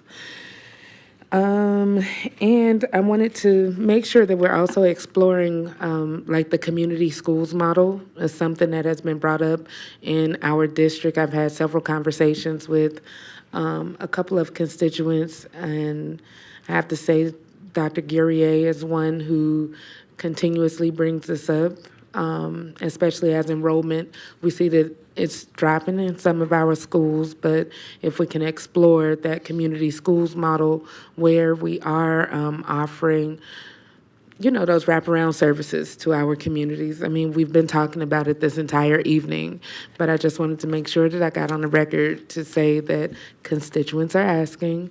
You're already talking about it, and I'm hoping that we're able to bring it to fruition in some of the schools that we know could truly benefit from it. That's all I have. Thank you. Chair Blackman, I'll turn it back over to you. Thank you. Thank you. Just caused me to think, would repurposing allow for bond money to be utilized, or does that go to your general fund for the purposes of maintenance and upgrading? And I'm thinking Rick will tell me, no, they're separate, but because money is always going to be part of a factor, and you have efficiencies as you do some changes. But if not, it's also time to put on the radar maybe some tweaking to the bond rollover language that I wrote in 97, or is there some additional revenue stream that could be looked at now for maintenance of facilities that I was not able to get on back in the day? and just not lose an opportunity for a legislative session, because I think you got the extension to 2035? Is that when the next one? 2035. Okay, without having to go back to a vote. And that's going to be contentious again if you roll it over again. So just anticipating that, to take a look at maybe there's some additional ways where revenue, go back to the convention authority, I'd be happy to help with that, and take some of their room tax money again. So there may be some things, but to repurpose, you can't fall back on the school bond. So I think sometimes we have to be cognizant that there's so many different pots of funding that you can only go to in the long run. So just thinking ahead. Bless you. Thank you for that. Trustee Barron, if you're there, is there any questions that you have? More than anything else, thank you very much, Madam Chairwoman, if you could hear me. No, it seemed like everybody had most of the questions that I would be asking. These are times when, more than anything else, it's a good time to investigate and examine what we do. And there are some opportunities to find efficiencies. And I think with that, I think I've said enough. Thank you. Thank you. Chair Blackman, I'll just defer over to you just to make sure there's no one else. Excuse me, we do have Member Goins, please. Okay.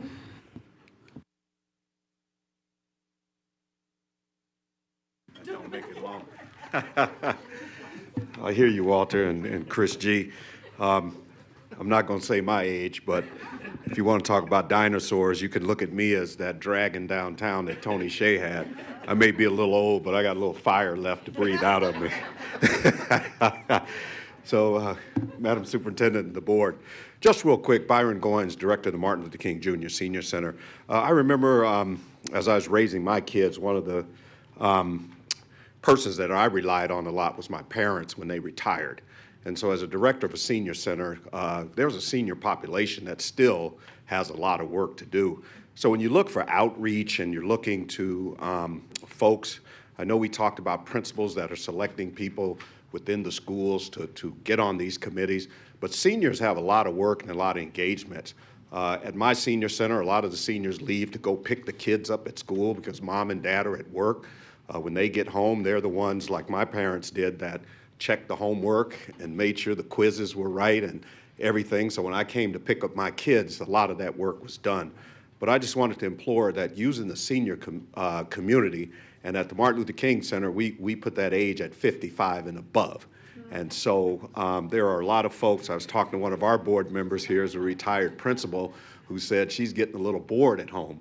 So this is a segment of the population that I think would be engaged because in the long run, they have an invested interest because at my center, a lot of the seniors say it's incumbent upon me to put that work in now so that that child is independent and not dependent on me later on. And so I just wanted to offer that portion of the community that would be a valuable input to this process.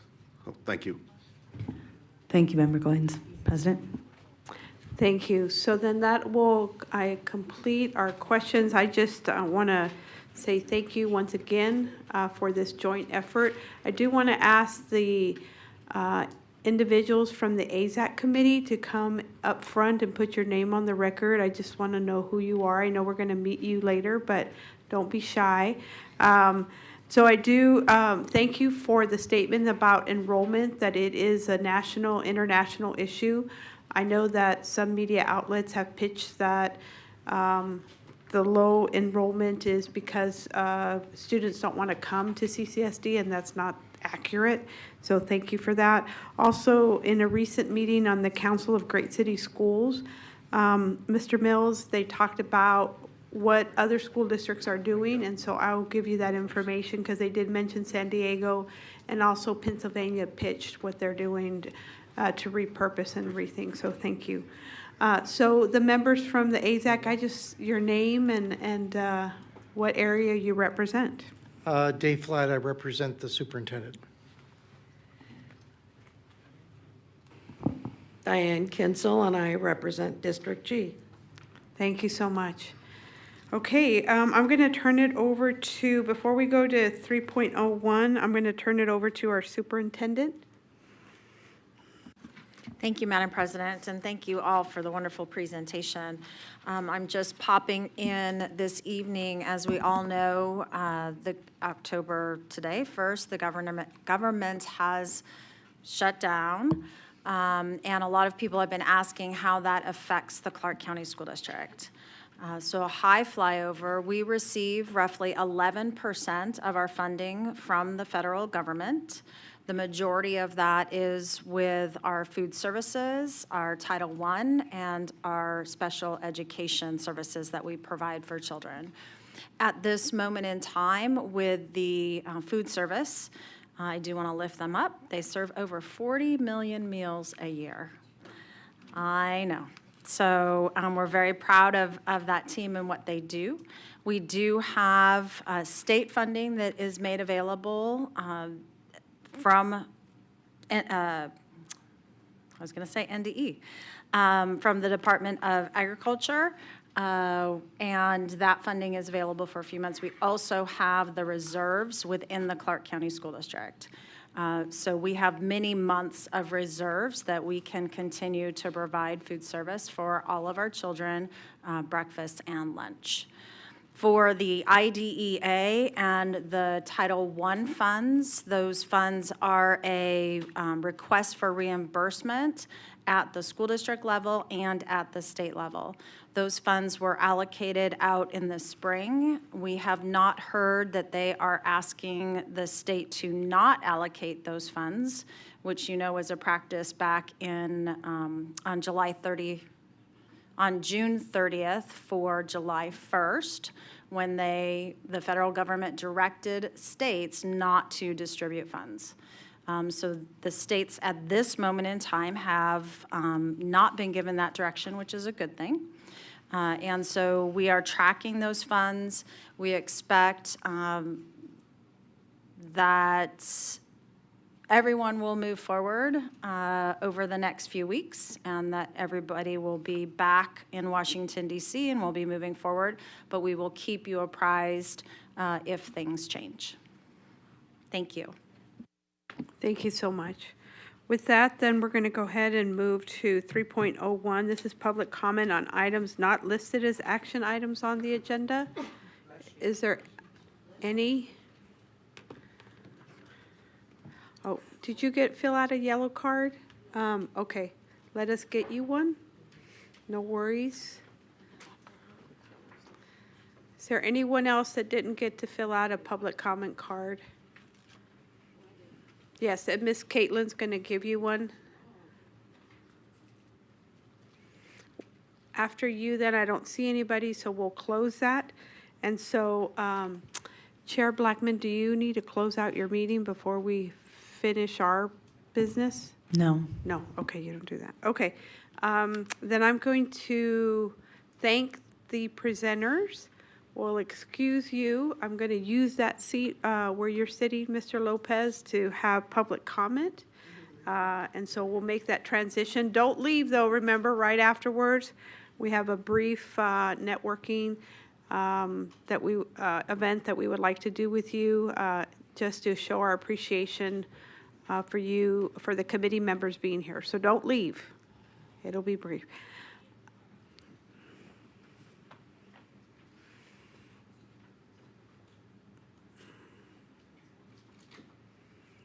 Okay, I have Mr. Gomez and Miss Atterbury signed up. We have 2 areas here. So, Mr. Gomez, you're first. Miss Atterbury, you could take the one on my left. And then Miss Caitlin, did you get the third one? Oh, filling it out. Okay. Mr. Gomez, please proceed. I don't think that this is fair that I get to talk very short, but David Gomez, Nevada Peace Alliance president, also former president of Wake Up, deputy director, father of 7 children, a whole bunch of other titles, including City of Las Vegas, Vision Zero. Man, and I'm a SAG member, so I think I'm the only SAG member in here. No? Okay. So, I wanted to read something to you. The Bible also states that there's people that says to people, you would find clothes, sit right here. You would pour clothes, sit right there. Well, if they start picking people that want to look fine and get certificates and get accolades and all this stuff. I've been doing this for a long time. This reminds me of Brian Cram's time when there was nobody in here. That was a long time ago. And it's kind of moved along doing this way. But I'm Black and Hispanic. I was appointed by my principal. I was voted on by the members in that committee when they said, we want you to be a SAG member. I'm the one that was asking for community engagement. I was held accountable by Rick Baldwin. He held me accountable. And I said, you know what, you're right. He says, David, he goes, your responsibility is to be there too and get out there and help. He goes, I said, okay, you're right, Rick. You're absolutely right. I served on his committee. I was the exec chair. I served with Dave Flatt and Ms. Kinzel. I served for many years. So, you know, when I'm talking about some of these things, when they say, oh yeah, we need this or we need that, or we need a certain group to come in, you better be careful, because some groups are not there really in the best interest of what's best for all the community, or only interested in what's best for only one part of the community. And I don't like that, because I stand up for everybody, no matter what. Even when I do investigative tours for free, I don't ask for anything. I don't go and say, oh, I need those union dues, I need some money or this and that. No, I don't do that. So you got to remember that when I went and fought for Charles I. West Prep Elementary to get built, I fought. Ruby Duncan stood behind me, and so did Marzette Lewis, and I got it built. I fought. Even when Miss Henry was on Rise Up, before she was a trustee, a committee that I thought of and committed myself to get done. She was working with the state. I've done a lot of things in this school district. I don't get certificates, I don't get accolades, and then people don't want to talk to me that serves them and their children. You got to be careful when I tell you this. Serves them and their children, because I don't want to become a member of their group. I don't want to be under their belt. I stand for people. I stand under God. I don't stand under anybody's banner except God's. And then I stand for our country and I stand for our children. So please, when they talking about, oh, we need commitment, we need this, we need that, I'm there. I hold them accountable to show up to every meeting, because I went to almost every single of those meetings. Thank you very much. Thank you. Ms. Atterbury, and then Tara. Did I say it right? Yes. Yes, you could come up here to the right. Yes. Yes, ma'am. Ms. Atterbury, please proceed. All right. Tanya Atterbury for the record. A lot calmer and quieter today than it has been in the past. I'm here to bring us all back into Regulation 6150, because I've been talking about that for a long time. I do want to thank you for opening up the libraries and being transparent. I know that sentence came out and then no one really heard it, but I do thank you for that. That does actually remove one of the steps for Regulation 6150. I know that when everyone was kind of arguing back and forth, Regulation 6161 was brought into fruition, and basically 6160 is just saying that the librarian needs to have a degree so that they can be a librarian teacher. Regulation 6150 is actually the steps in which were put into place on 8/10 of 2023 that said, hey, these are the things that you're going to do. And then it was revised in 2024, which added more restrictions. So basically, I went from talking about opening and having transparency. So step one is done. Step two now is you're going to request the CCF form. I get that part. Parents put in their information. Step three is where I'm going to be asking you guys to look at, because the School-Based Library Media Center Committee reviews those CCF for hundreds behind closed doors to agree to remove or keep books that are sexually explicit on the shelves.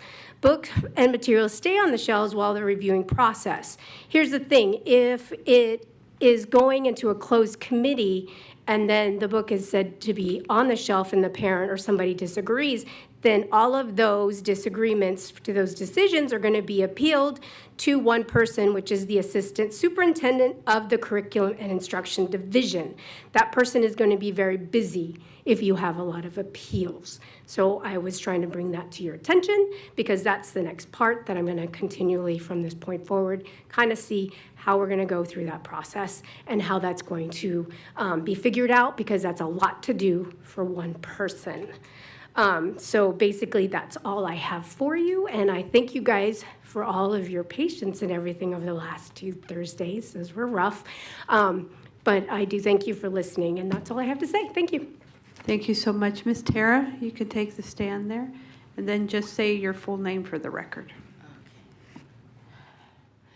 My full name is Tara Grant. I'm a United States Air Force veteran, and I'm also the first graduating class of Green Valley High School in 1993. The cheerleaders at Green Valley High School, along with Nevada Stupek and 3 of his friends, are having parties where they rape women. And the reason why I know this is because I'm one of the women they raped. There are lots of women at that school that they raped, and they have it on videotape. I informed the principal, I informed all the teachers, and the entire school knew. I wanted to get I informed them over years about this tape, and I wanted to get it so I could sue the rapists and inform tell them that the cheerleaders and Nevada Stupek and these gentlemen were setting up these sex parties and raping women in the schools. But no one would do anything about it. And I kept asking the school and the principal and everyone to do something about it, and no one would. So I said, over the years, would anybody step in and do it? And for 30 years, I asked you over and over again, principals, teachers. I went to the Department of Justice. I went to anybody who would listen, and no one would stand up and do anything. And I've had this on my shoulders for over 30 years. So I decided, let me come to the school district and see if somebody would stand up for even me after 30 years and say, maybe my rapist would come to some type of conclusion and give me some kind of solace. But if not, it's okay. I'll just deal with it like I did for the past 30 years. Then I wanted to answer your question. Do you want to know why people don't come to your meetings? It's because we don't trust you. I'm Black. I walk outside this door every day with the fear that I'm going to die. You kill me every day on television. When I walk outside, I'm afraid that I'm going to get murdered by one of you. I don't want to die. I love every single one of you. I never want to hurt you. I just want to live. I just want to get better. I just want to survive. I just want to meet my maker and then get judged by only him. No one but him and her. No one can judge me but them. But yet I get judged by everyone. And no one can help me, but everyone can judge me. At the end of the day, I just ask, if you can't find my rapists, at least do something. Don't allow them to keep raping children in your schools. Don't allow them to keep raping people like me. Thank you so much. With that, we're going to go ahead and move on to 4.0. This will be the upcoming meeting announcement. The next meeting of the Board of Trustees is Thursday, October 9th, 2025 at 5 p.m. here in this boardroom. With that, I will entertain a motion. Trustee Cavazos. Thank you, Madam President. At this time, I'd like to make a motion to adjourn this meeting. Thank you, Trustee Vice President Zamora. Thank you, Madam President. I would like to second that motion. Thank you. Please cast your votes. That motion passes to 0. The time is 6:13. Thank you so much. Bond Oversight Committee members, AZAC committee members, we will meet you here in our large conference room. Thank you.